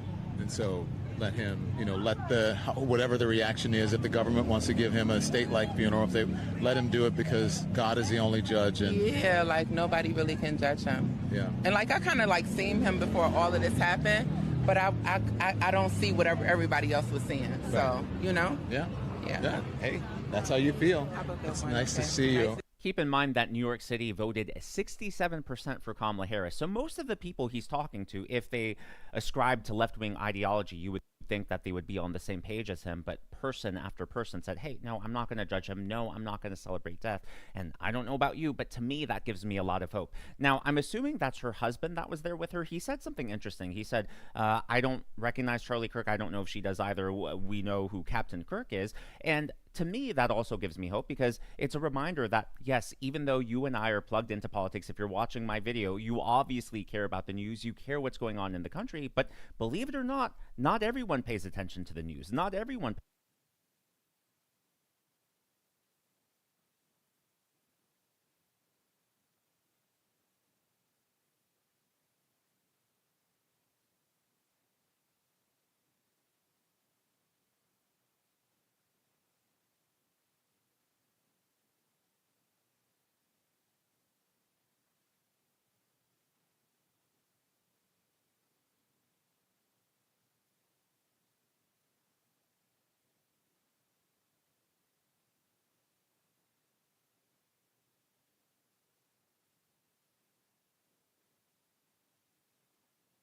The days of mainstream media, the days of these talk show hosts, nobody gives a about these niggas no more. They're losing relevance. You added the fact that they're woke and they're pushing out this leftist propaganda. This isn't 2002 anymore. It's not gonna work, especially when there's so much alternative media out there that's saying what the people really feel like. You guys love the fact that I tell you guys what it really is. I'm not bought. I'm not owned. I can say what I want to say. But in order for you guys to know what I'm saying is true and what I'm saying is accurate, you need to allow me the ability to debate my counterparts. So as much as I might not like what some of these people have to say, we must fight for their ability to say it. Because when you censor one, then you start to censor all, and you start to get into a slippery slope. I made a tweet about this after Jimmy Kimmel got canceled, okay? And this is how I'm gonna respond to this situation and my thoughts on this, okay? Every conservative needs to read this. We're furious, and we damn well should be. One of ours was gunned down in cold blood. Rest in peace, Charlie. Despite our differences, we stood as one, fiercely defending Charlie and striking back with unrelenting force. In this moment of raw anger and emotion, let's keep two things crystal clear. Number one, we are not the violent ones. We're leagues above the brain-dead leftists who resort to bloodshed because their absurd ideology of pushing 99 genders and pretending women are equals collapses under the slightest scrutiny. They need bullets because their ideas can't survive a debate. Number two, we've always stood for free speech, rising above the temptation to silence our enemies no matter how much they provoke us. That second point is non-negotiable. We've been censored, deplatformed, and thrown in jail for speaking truth. But we don't sink to the left's pathetic level using violence or censorship to shut them down. We're better than that. Take Jimmy Kimmel, for example. That clown's cancellation wasn't about free speech. It was about his abysmal performance, tanking ratings, and TV networks slashing costs on late-night morons that haven't been relevant in decades. Here's the truth. We don't need to censor our enemies. They're already imploding under the weight of their own failures. At this turning point, let's stay focused, stay principled, and let their house of cards collapse.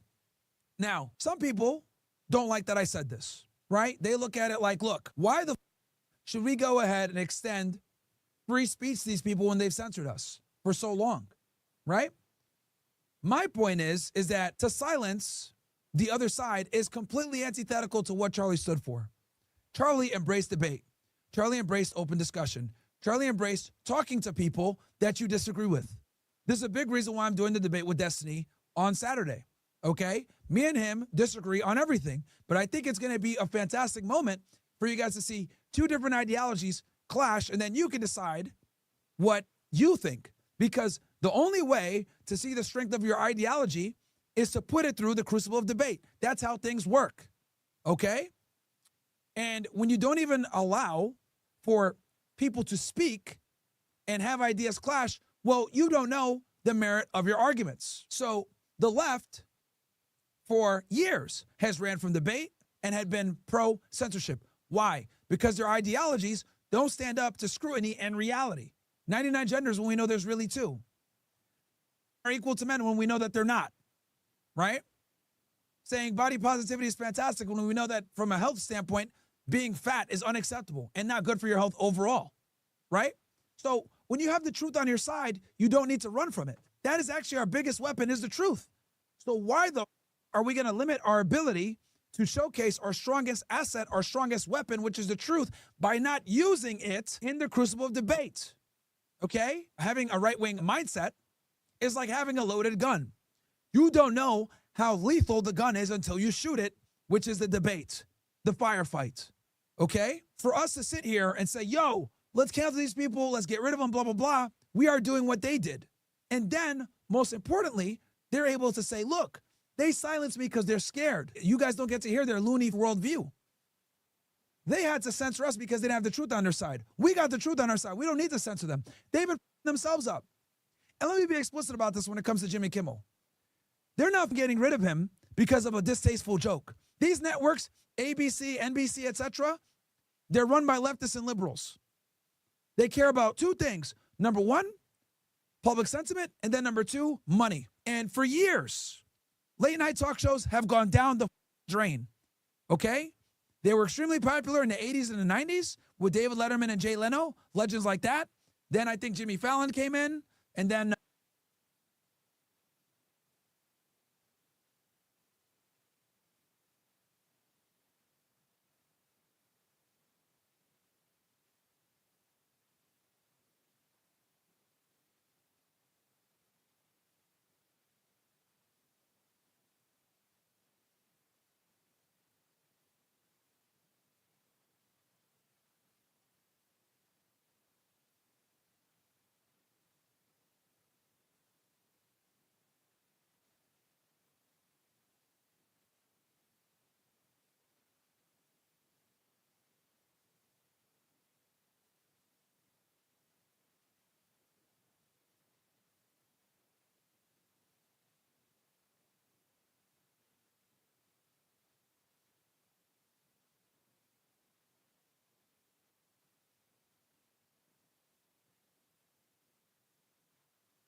On August 17, 2024, an officer with the Orlando Police Department was working an Orlando high school football game when he was shown a photo by an unknown individual, which depicted an unknown person with a firearm inside the restrooms at Camping World Stadium.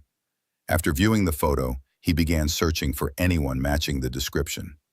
During his search, he observed a black female standing apart from the general crowd on the northwest side of the stadium, which matched the photo.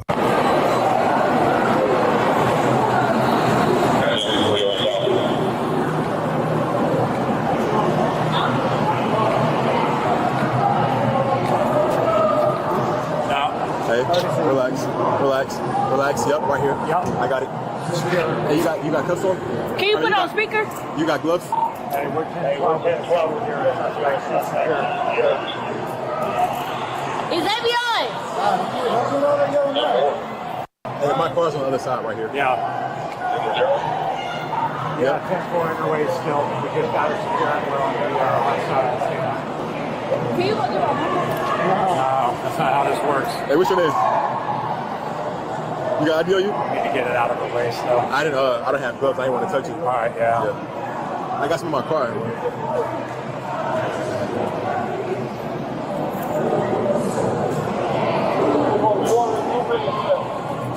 But can you go get my room seat up there in the stand? No, we're here now.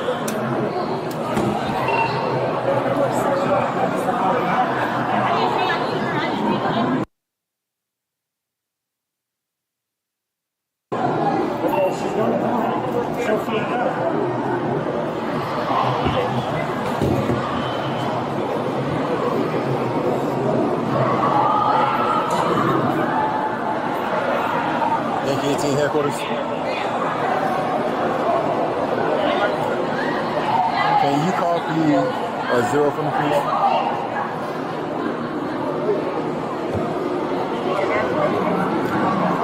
It'll be a Glock 19. It'll be Q.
Missing girl found dead.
In singer David's Tesla.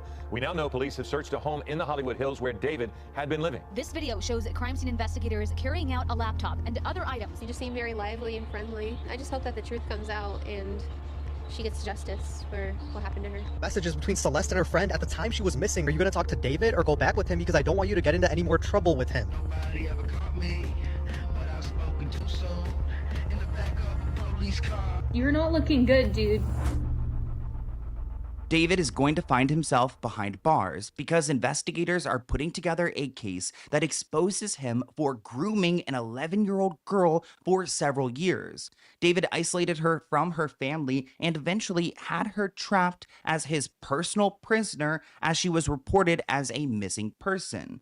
His victim, Celeste, was found dismembered in a trunk, and now her family is starting to speak out about her boyfriend, David. Even her brother admits that he tried to warned police about David because he's a dangerous man. But now everything is starting to line up, and it's clear that David is somehow involved in Celeste's tragic death. So let's get into it. Let's talk about this singer named David, who's currently under investigation in a case where a teenage girl was unalived, dismembered, and disposed of in a Tesla left to rot. Now, I've heard of David's music before on TikTok, and he's currently on tour. But his tour is currently being overshadowed by this case of a teenage girl who went missing and now was found dead. Things have gotten so weird in this David case. Like, while he's on tour, I've seen TikToks where there are little memorials for this teenage girl. Now, why the fuck would the artist do that? Now, her name was Celeste, and she seems to have an inappropriate relationship with David. David is currently 20 years old, and I've seen various reports online stating that Celeste, she's either 13, she's 14, she's 15. Now, I'm not exactly sure how old she was. I don't think she was above the age of 15. And at first, it seemed like David wasn't involved because he's on tour, minding his business. I mean, what would he have to do with a teenage girl being dismembered in his Tesla? But now that this investigation has been going on for a couple of weeks, people are starting to look at David and his connection to this young girl. And maybe part of the reason why he would want her out of the picture is because she's underage. I mean, they must believe that David has some type of connection to this, because why would they be raiding the home that he's currently living in? This home is where David was living, although he does not own the home. LAPD investigators served a search warrant here last night, collecting evidence. Right now, however, this is only being called a death investigation and not a homicide, and we're told that is because the LA County Medical Examiner's Office is still working to determine how exactly this teen girl died. This video shows crime scene investigators carrying out a laptop and other items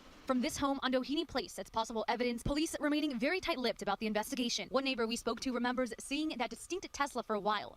First, parked in front of the house, police searched, and then at two different spots along the street. It's a little weird to see a car that I haven't seen here for a long time. Had a big dent on it, had a Texas plate on it, so all a little odd. Now, I don't want to get ahead of ourselves, so let's go from the beginning. Some people were at an impound lot in Los Angeles, and they noticed a really foul smell, kind of like decaying flesh. Once they were able to figure out that there was a Tesla they hadn't seen there before, they quickly learned that there was something dark going on in there. Now, they were able to quickly figure out that this was Celeste, even though she was supposedly dismembered. I'm not entirely sure what the state her body was in. I believe she's currently getting an autopsy so they could figure out how she died. But she was reported missing from a town near Lake Eleanor. The remains were found on September 8th after police were called to the Hollywood Tow because of the foul odor. They saw that the license plate actually were from Texas, so it seemed like this vehicle was out of town. Also, why is a car in an impound place like a Tesla with Texas license plate? Also, aren't Teslas like relatively new? Why would it even be in an impound lot? They quickly learned that the car is actually registered to David Anthony Burke,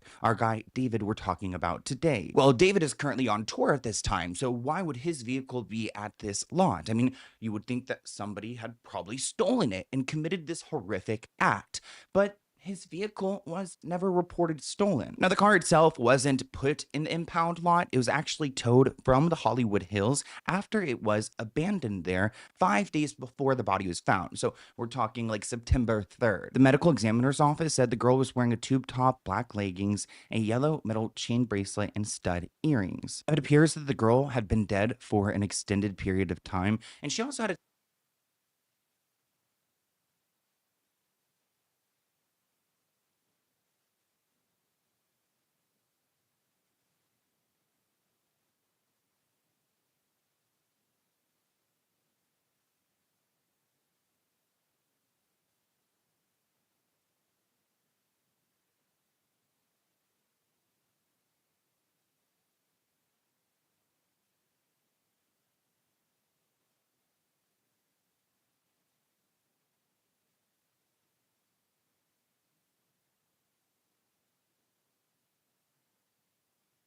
tattoo on her finger. Now, this tattoo was tattooed on her finger, and it was one of the first ways they are able to identify who she was. Well, guess who has a matching tattoo? David does, which maybe you would think, oh, she's a big fan, she copied his tattoos, but it goes deeper than that. This comment reads, they had to shh because she was a child, which is freaky that he would have like a matching tattoo as like a way to memorialize their relationship and the fact that it's illegal. Why is a 13-year-old leaving the house at 9 o'clock at night and with her boyfriend and been missing since last year? I mean, there are so many questions. Bless her beautiful soul. Again, another discrepancy with the age. There's people on ABC reporting her as 15. There's people in the comments saying that she was 13. I believe she may have even had a birthday while she was missing, so it's still up in the air. Her body was wrapped in plastic and it was so badly decomposed that it wasn't fully intact and was first reported to authorities because the car had this odor. Now, she was actually found in the frunk of the Tesla. I know it's a weird word, frunk, but it's like the trunk of the front of the vehicle, which is a pretty small area to be stuffed into. The remains were described as head and torso found inside the bag. For the most part, David has been fully cooperating with the authorities, probably part of the reason why his house was raided and evidence was collected. Investigators say that David will be fully questioned. He is the registered owner of the vehicle. We need to know where he's been, cell phone records, and where he's been all this time to connect the dots. Now, this is a missing report poster that was issued back in 2024. So it seems like Celeste had been missing since April 2024, and her body was found like in 2025. That's a really long age gap to be missing. It also says her birthday is 2010, so that would make her 15 years old right now, but it looks like she would have had her birthday this month. Ugh.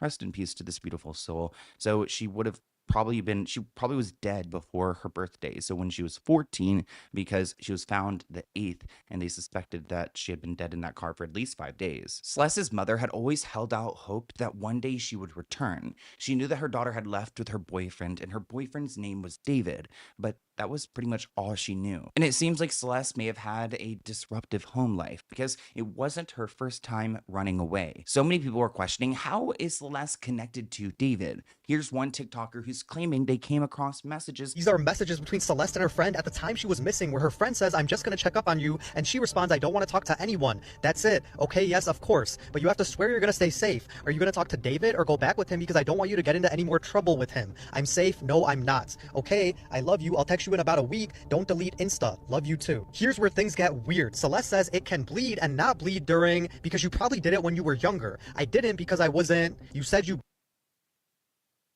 bled. What? I thought I did. I only bled with David. With Gus, I was just, and did it because he got mad at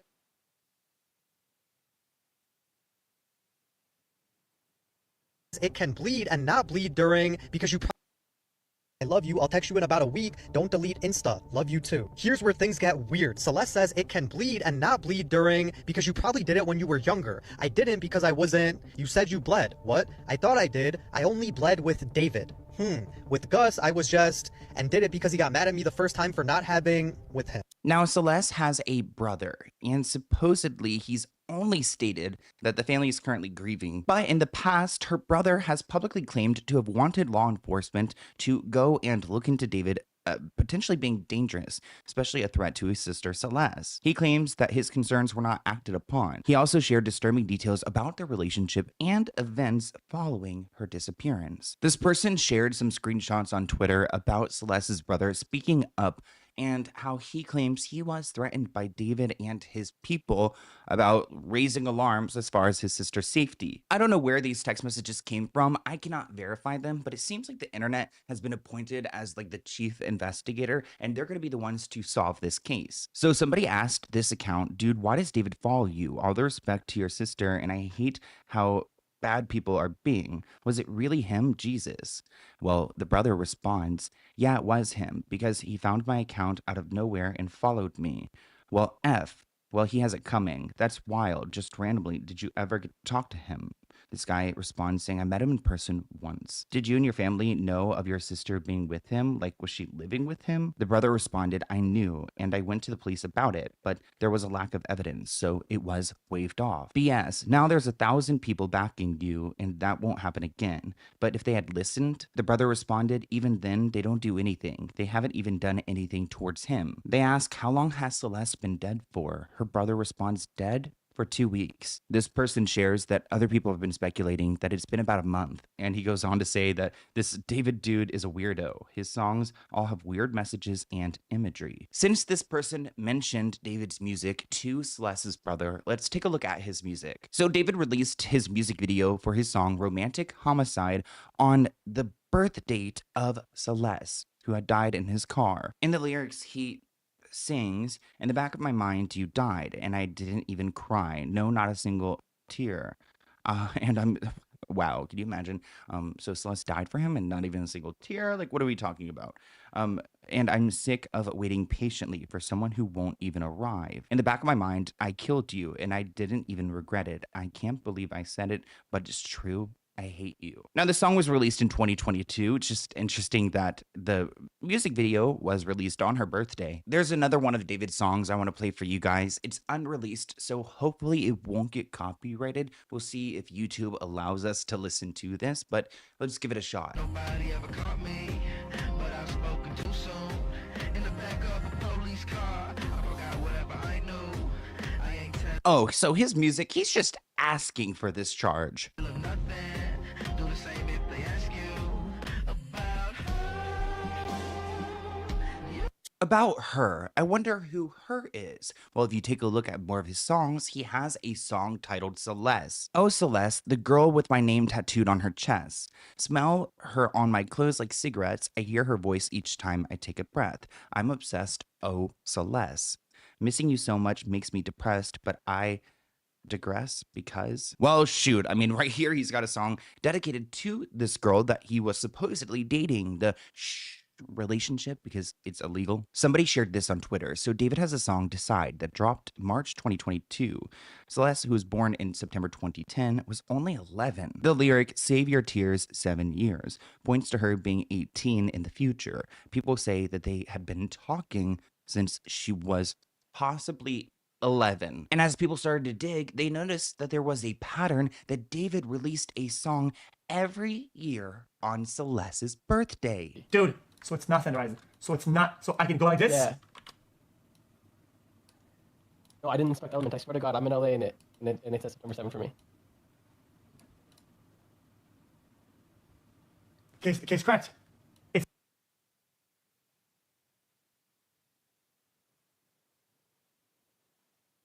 actually the most, guys, everything lines up. Like, guys, you're talking about, what would be the other list? Guys, just for this one, just for this very one coincidence, it'd be 365 times 365. We're talking about 133,000. It's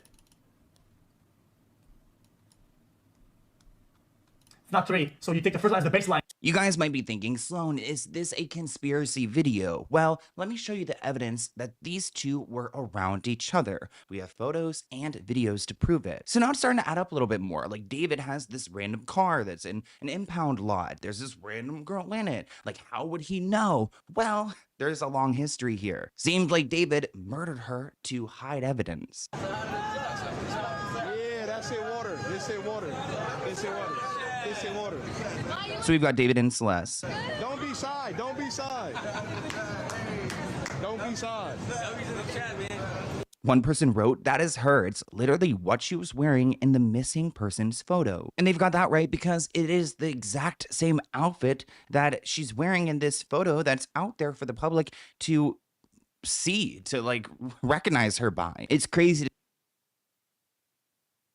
to think that she's with someone famous and on streams, yet considered missing. Here's another photo of Celeste with David. So again, they clearly knew each other. Somebody even shared this screenshot of a FaceTime where they wrote like, Celeste and David don't let me sleep. So we know that it is Celeste. Here are even more photos of these two together. This photo that is allegedly him covering her face. I'm not sure if this is her, but people on the internet believe that this is her. And this purse is seen in the background of one of his TikToks from April.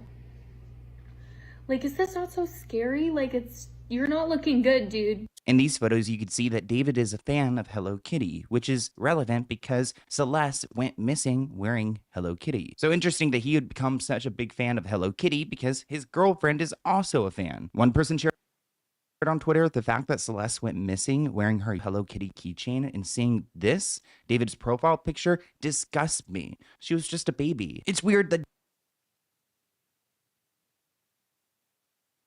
David also likes Hello Kitty. It kind of seems like he's immature. And some people allege that he had been grooming her since she was 11. So this dynamic, this relationship goes far back. On the screen, you guys are going to see more video and photo evidence of these two having a relationship. And besides the fact that she's a child, everything seems like it's a normal relationship. I mean, again, besides the point that she's a minor. They posted a bunch. They shared social media clips. They said they missed each other.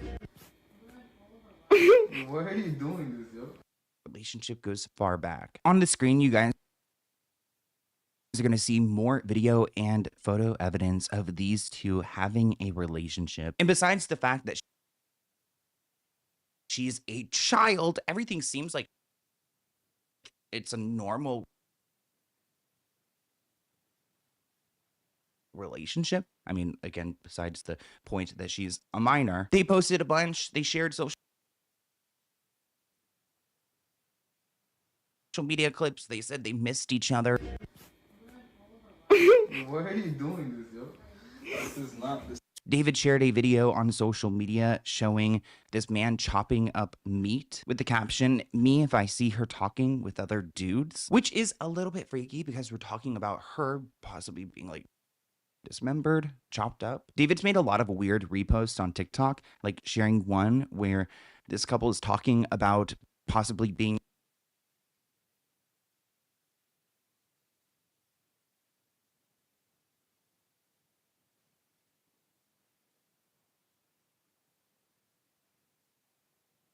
a cannibal. He reposted another clip showing a man and woman with the caption, "Me after hearing about her past with other boys. I'm jealous and utterly disgusted by her actions." It seems like David has this weird obsession that he has to be the only one who's with Celeste. Probably part of the reason why he targeted her at such a young age, because he wanted somebody without a past, because he's so insecure. Now let's get into some concerns involving Discord chats and comments from people who interacted with him in Discord groups. This is also going to include allegations that he is a PDF file, one of those people who target children, which would go along with this case involving Celeste. Screenshots from 2022 show Discord messages between David and a user, Celeste, when she was only 11 years old, with conversations indicating that they had known each other. The Discord community knew that these two were in a relationship. There were also other signs that these two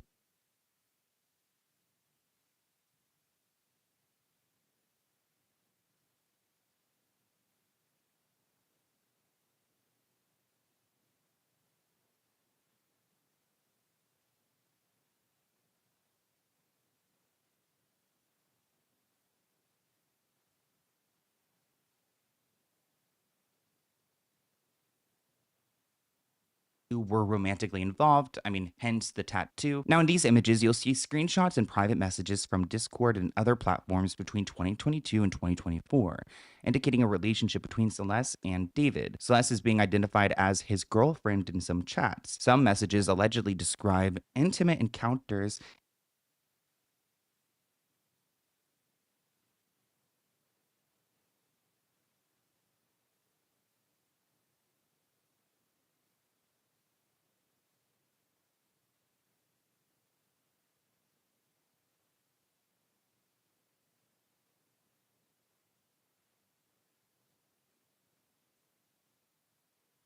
and suggest grooming when she was a minor. We also learned that Celeste's last Discord message was sent 3 months before she went missing. This was back in 2024. And the messages are damning. We see plenty of moments where David is asking about Celeste, asking if she's in the chat. Another person shared on Twitter, "Here are more screenshots I found from 2020.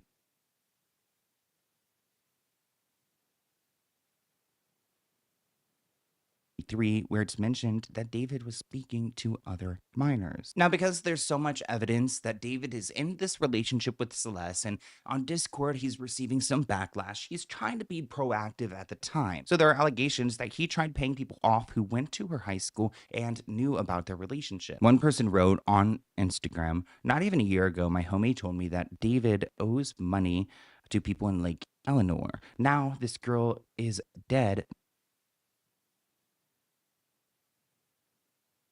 missing from Lake Eleanor. Weird coincidence. He told me he gave someone money because he was with a minor and showed me a picture of it too. I didn't even know if I believed it at the time. Now I'm tweaking." This person wrote on Reddit, "My sister, who's now in 9th grade, told me that David was dating an 8th grader, we'll call her C for Celeste, and that she would go on trips with him to LA. They're all in 9th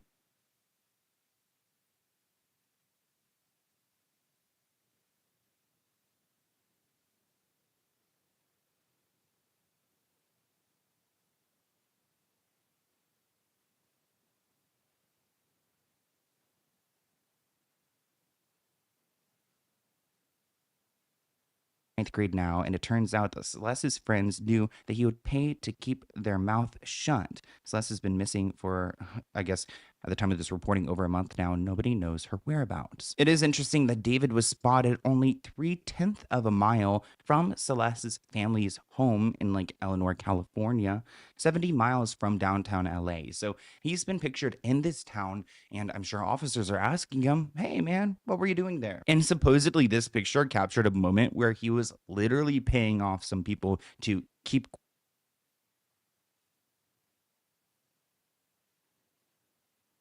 quiet about their relationship. Now, a lot of people are thinking, what is the motive here? I've seen some people suspect that maybe she wanted to leave the relationship. David could not accept that, so he wanted to get rid of her. Other people think that maybe she could be pregnant. This person writes, "My guess, she got pregnant and he didn't want it out because his career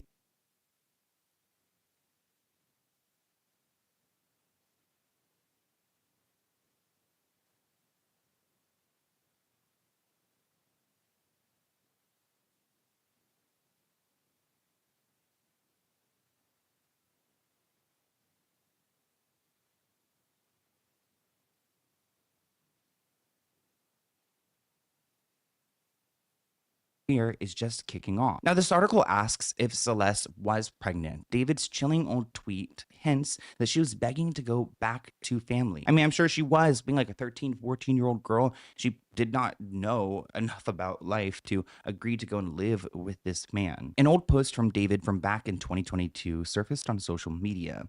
It looks like somebody mentions wanting to be with their mother and sister again, and he references circumstances preventing an ideal situation, which has led users to question if the post hints at a hidden pregnancy, that maybe she couldn't go back because she would have been with a child.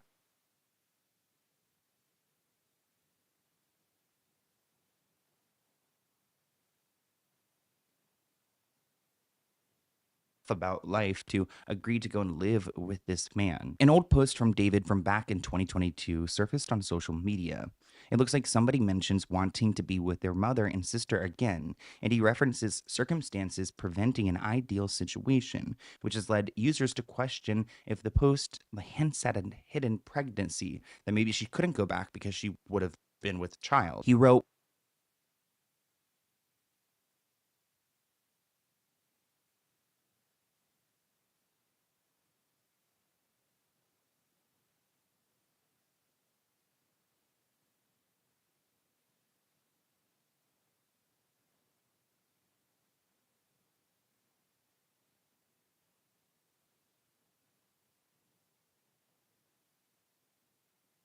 "When I was writing this, I got a notification from you as you were talking about wanting to be with your mom and your sister again. Take me where I belong," is what he quoted her saying.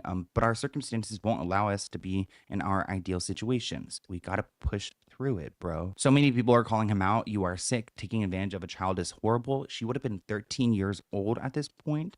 Nothing about your situation or your circumstances look ideal," which is part of the reason why we're here now, and his home is being investigated, and people are starting to really think that he's guilty. I mean, at first people thought he was innocent. There's no way he could have done this. But I mean, after this information, what do you guys think? It's interesting. It looks like another woman's body was found by investigators.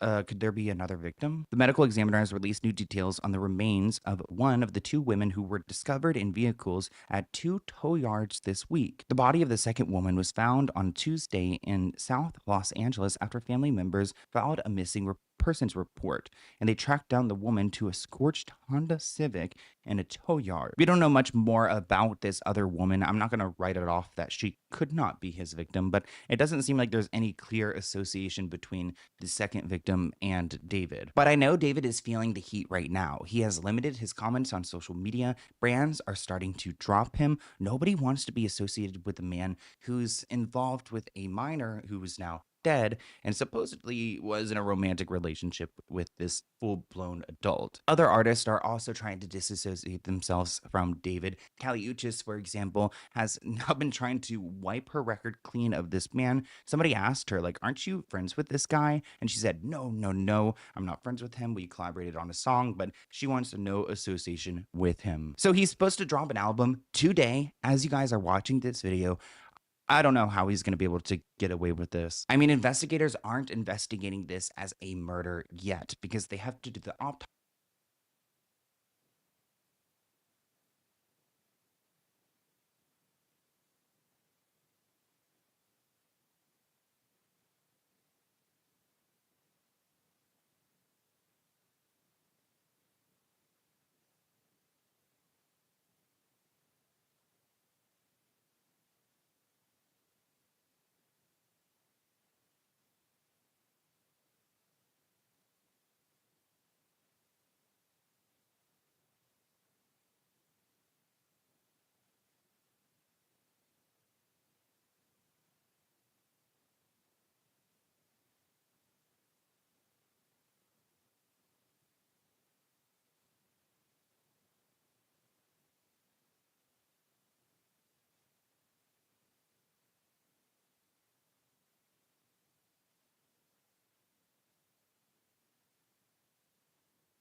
I don't know how he's going to be able to get away with this. I mean, investigators aren't investigating this as a murder yet because they have to do the autopsy and to, like, figure out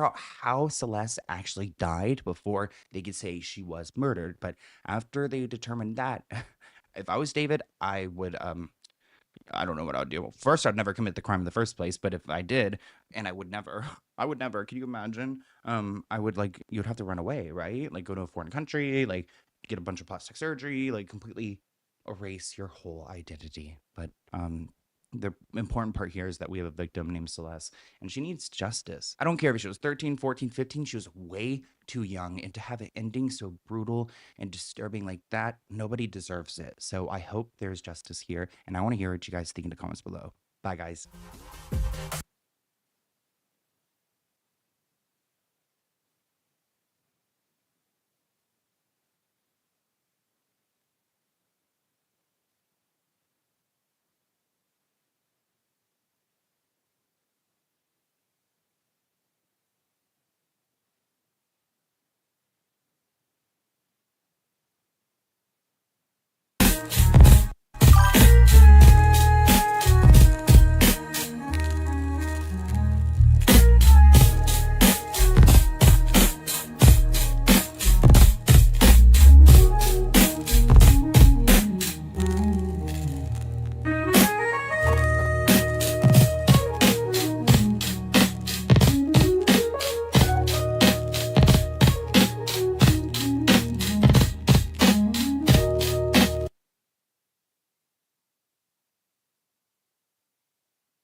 welcome to TMZ Live. Big developments in the case involving the singer David and the girl who was found dead in the trunk of his Tesla. Notably, we broke a lot of stories yesterday, but one of the big ones was we were able to talk to a teacher who taught Celeste Rivas and had a lot to say. Yes, he opened up to his current class. Now, this teacher says he taught Celeste a couple of years ago when she was in middle school, but once he saw all the stories that we were breaking, he decided he wanted to share his information, his what happened when Celeste was in his class with his current class. So what you're about to see is the teacher doing a little show and tell with all he knows about Celeste and David and how they met. That's her in my...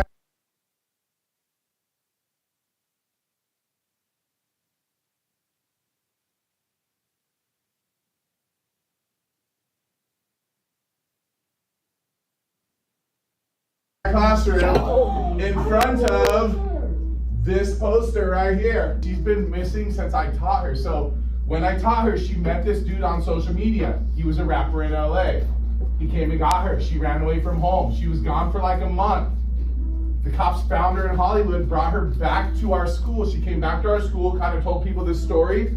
She disappeared again in May of that year. And then I found out yesterday that she's now dead in that rapper's car, cut into pieces.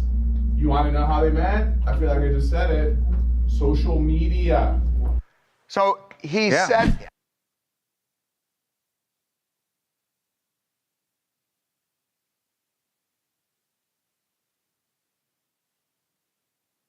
You know, it sounds like he was saying this, and we spoke to him, and it sounds like he was telling the class this almost as a cautionary tale about social media and going to social media. But in the process, it's interesting, he said she ran away in January, he came back, and then ran away again, or at least disappeared again. And that tracks with what we had seen as far as missing, a missing children's poster that we saw.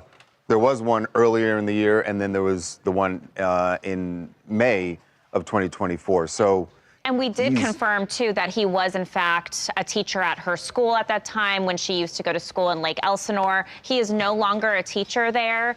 So when he was referring to, oh, you see this photo of her with the poster, that's the poster here. So it's not his current school. He's now teaching in a different district. I think that's why the video went so viral, too, is it kind of came across like he was kind of like clout chasing, being like, oh, look, she was in my class, but he cleared the air with us. Well, honestly, we thought that when we saw the video, right? This was odd that this teacher was sort of bragging about his connection. I'm still not sure and then we talked to him to clear it up. I'm still not sure that that's like a good conversation to have with your science middle school class, and that's why this was originally posted online, was because the students started filming him secretly because they're like, why are we having this conversation? But he felt like he wanted to tell his students to be wary on social media. So there's a lot more to talk about. So we told you there was a search of the home that he appeared to have been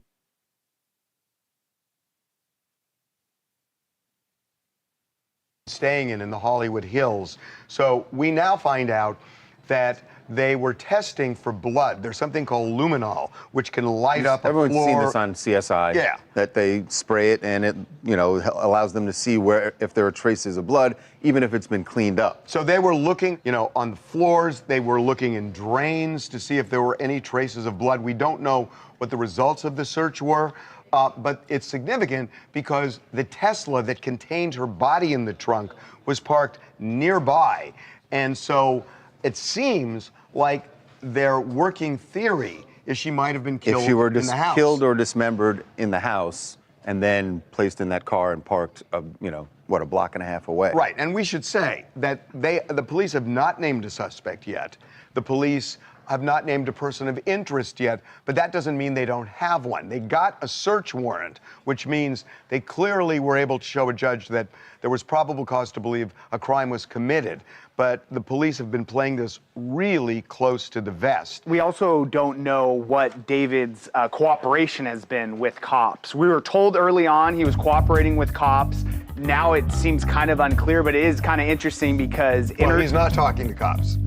That's what we're hearing. We now know, well, we've got it on pretty good authority, he's not talking to police. Which you think is maybe normal what an attorney would say to their client. Of course. They just searched his house. But I looked at it as, if you have nothing to hide, why would you not go to cops? You don't look at it that way. Once now he knows they've searched his house, he knows what they were looking for in his house.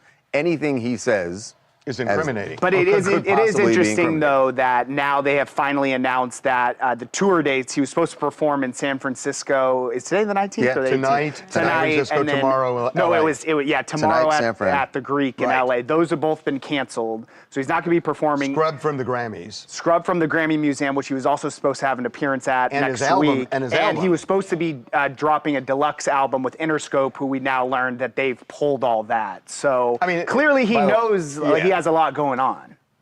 Yeah, well, it's not a good look to be on tour. But the interesting thing is, the label is pulling all official promotion, and he's taken out of the Grammy Museum for this appearance.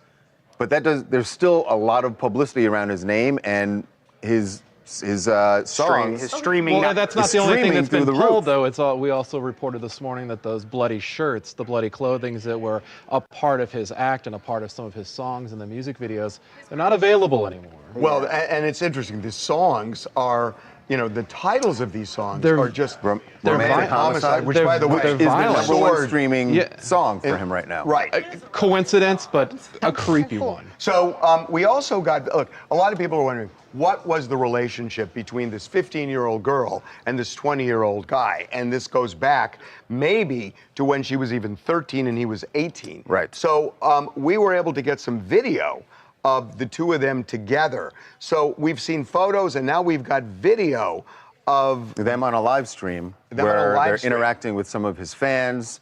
It's a short clip, and so it's hard to make out what they're talking about. But at one point, he does say to the moderators of the chat that we should make sure when this is done, don't leave it up. So I don't know what was being said during the chat, because we've only seen that brief.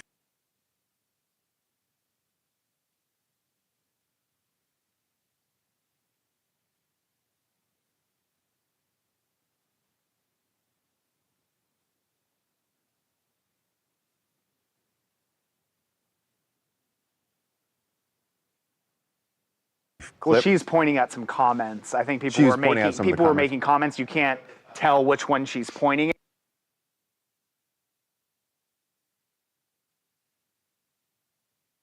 at, but clearly he also don't know when this he didn't want this to be clipped and go out anywhere. So the way this works is, sometimes the LAPD will be really open about an investigation, and they'll kind of lay out what they've got. They'll hold a press conference.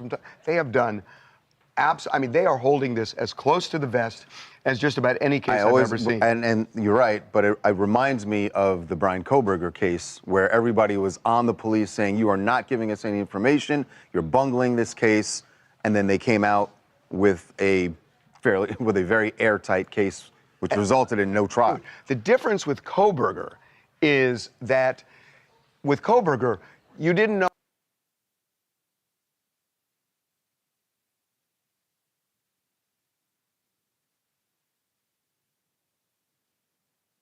out the way. Right. And it's a reminder, and this is what Fred is talking about right here.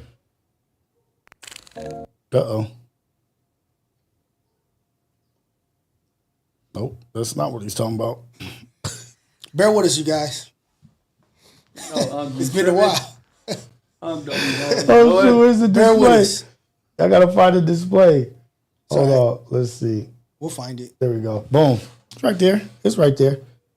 But we gotta shrink this down. Why is that even on? Do we even need that? Because isn't it up there? Well, I'm gonna look at it here. You guys can look at it. I'll take it off. Let me see. It's making it hard on you, huh? Yeah, whatever, man. Come on, Pops. Hey, man, just listen to this video, man. This how they be feeling when they done with you, man. Or a DEI hire, you pander. And she he called her a some kind of boss bitch. Yeah, you're a bitch, but like you didn't get that way because you're a super smart boss. You got that way because you're super bitchy black token. Like, it is what it is. So I don't know that anyone's ever told her that. But that's the obvious. I'm kind of done with all the Uncle Toms. In a way, I'm done with all the Uncle Toms. I'm done with Jason Whitlock. I'm done with Candace Owens. I'm done with all the Uncle Tom token blacks. Like, you're not that smart. You're not even that conservative. You built your career on a grift that is now dead. You were hired when diversity quotas were a thing. You were hired when white guilt is a thing. I don't feel white guilt. I never have. DEI is over. So now you're done. You need to be fired. Like, you're done. How true is that though? Black. Like, it may be a hard.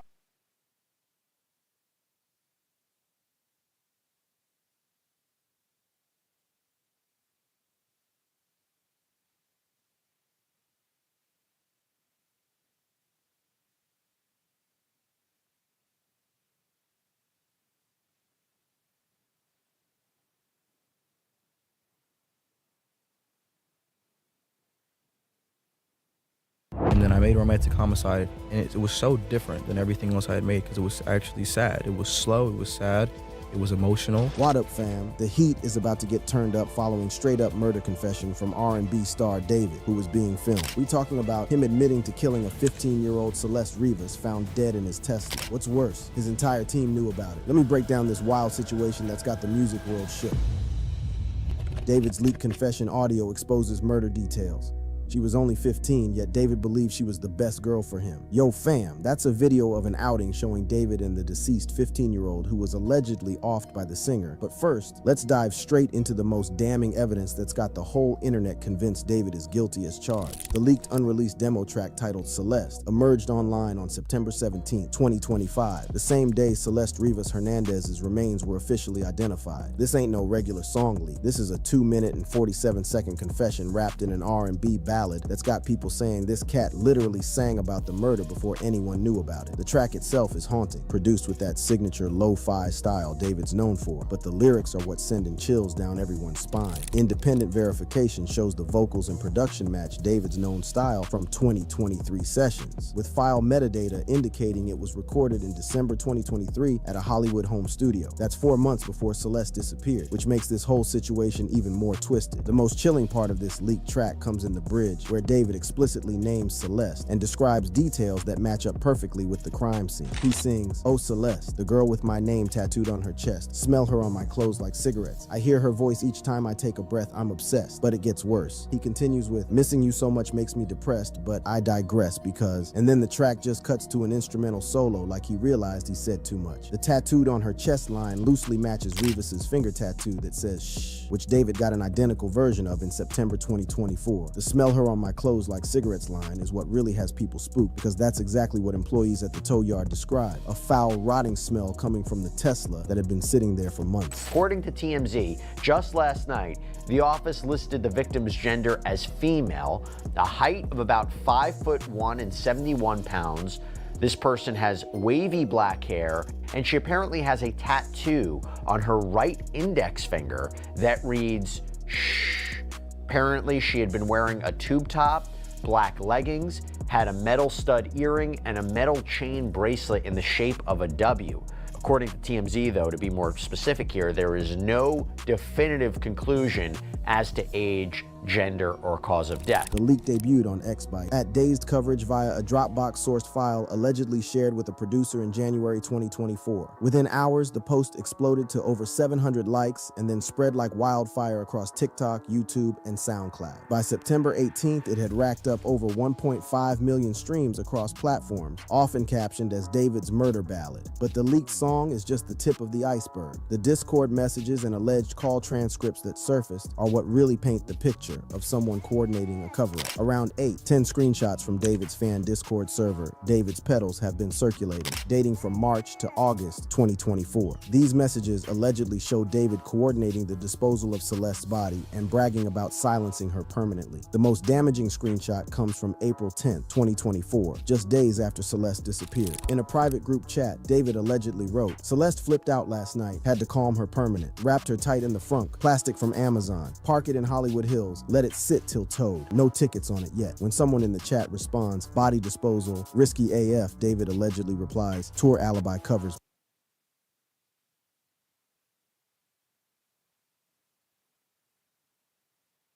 murder ballad. But the leaked song is just the tip of the iceberg. The Discord messages and alleged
call transcripts that surfaced are what really paint the picture of someone coordinating a cover-up. Around 10 screenshots from David's fan Discord server, David's Petals, have been circulating, dating from March to August 2024. These messages allegedly show David coordinating the disposal of Celeste's body and bragging about silencing her permanently. The most damaging screenshot comes from April 10th, 2024, just days after Celeste disappeared. In a private group chat, David allegedly wrote, "Celeste flipped out last night, had to calm her permanent, wrapped her tight in the frunk, plastic from Amazon, park it in Hollywood Hills, let it sit till towed, no tickets on it yet." When someone in the chat responds, "Body disposal, risky AF," David allegedly replies, "Tour alibi covers me. Send $1,000 each for silence. She's gone quiet forever now." Like the song, the phrase "wrapped her tight in the frunk" is chilling because that's exactly how Celeste's body was found, dismembered and packed tightly in a black duffel bag in the Tesla's front trunk, wrapped in plastic. The "quiet forever" line is being interpreted as David bragging about the murder, especially since it echoes lyrics from his hit song Romantic Homicide. Even more disturbing are the leaked call transcripts that allegedly show David coordinating the disposal plan. A transcript from April 11th, 2024 shows a 28-minute call where David allegedly said, "Yo, Celeste wouldn't stop texting threats. Had to end it quick. Chokehold in the car. Now she's packed. Smells already. Drive the Tesla to Hills tomorrow. Leave keys under mat. Tow yard handles the rest. Body rots quiet." The chokehold detail is significant because the cause of death is still pending autopsy, but strangulation is being considered based on the condition of the remains. The plan to abandon the car in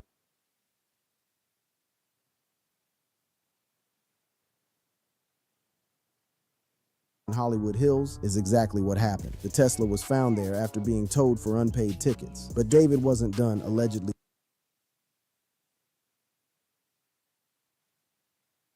bragging about his crimes. A transcript from July 15th, 2024 shows him saying, "Lol, she silenced eternal. Trunk tomb, no traces. Brag to the song, but fans too dumb. Paid y'all to forget, now it's my best plot twist." The trunk tomb phrase and brag to the song reference show someone who's not just a killer, but someone who's proud of what he did. The evidence also shows a pattern of paying hush money to keep people quiet. Screenshots show David sent over $8,000 to various fans and associates through Venmo and Cash App with notes like, "For the Celeste thing, stay silent," and "If cops ask, you never met her. I made it look like she ran away." David's representatives have called these leaks malicious edits designed to smear an innocent artist, but the LAPD hasn't dismissed them either. But authorities are treating this as a death investigation.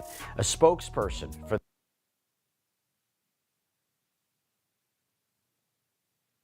the singer, whose real name, by the way, is David Anthony Burke, said in a statement to NBC News that he, quote, has been informed about what's happened, and although he is still out on tour, he is fully cooperating with the authorities. Now, we're going to talk about potential legal consequences here, but I have to say the singer may already be feeling the economic consequences. The problem for David is that too many details in these alleged leaks match up perfectly with what investigators found. The timing, the location, the method of disposal, even the way the body was wrapped. It's all there in these messages and calls. What makes this whole situation even more twisted is that David apparently thought he was smart enough to use his tour as an alibi. He was performing in different cities when the body was discovered, thinking that would clear him. But these leaks suggest he planned the whole thing months in advance, using his tour schedule to create distance from the crime scene while the body decomposed in his abandoned Tesla. The arrogance of allegedly bragging about it in Discord chats and immortalizing it in a song shows someone who thought he was untouchable because of his fame. The internet explodes as murder evidence goes viral. The moment these leaks hit the internet, all hell broke loose. Hashtags like #D4VD leaks and #JusticeForCeleste generated over 1.2 billion views on X and TikTok by September 18th, 2025. The public reaction was swift and brutal, with fans feeling completely betrayed by someone they thought was a wholesome young artist. The outrage was immediate and intense. Ex-user at CravingNotCrush didn't hold back. "I'm so angry I was confident he hadn't done anything. Waking up to the new evidence today makes me so sick. I pray for her family, and I pray Celeste gets her justice. David is a sick who needs to be put down." This sentiment was echoed across thousands of posts, with former fans expressing shock and disgust. At Lazur laid out the timeline that has convinced most people of David's guilt. All roads point to David grooming Celeste online. For however long, then kidnapping her at 13, then killing her at 15. Adding insult to injury, he was making music about killing her and leaving her body in the trunk. Her body was found in a trunk. He did that and gloated. The connection between the song lyrics and the actual crime scene discovery is what's driving much of the public conviction. The betrayal from fans was particularly painful to watch unfold online. At it, Savinel expressed what many were feeling. "I don't know if David was a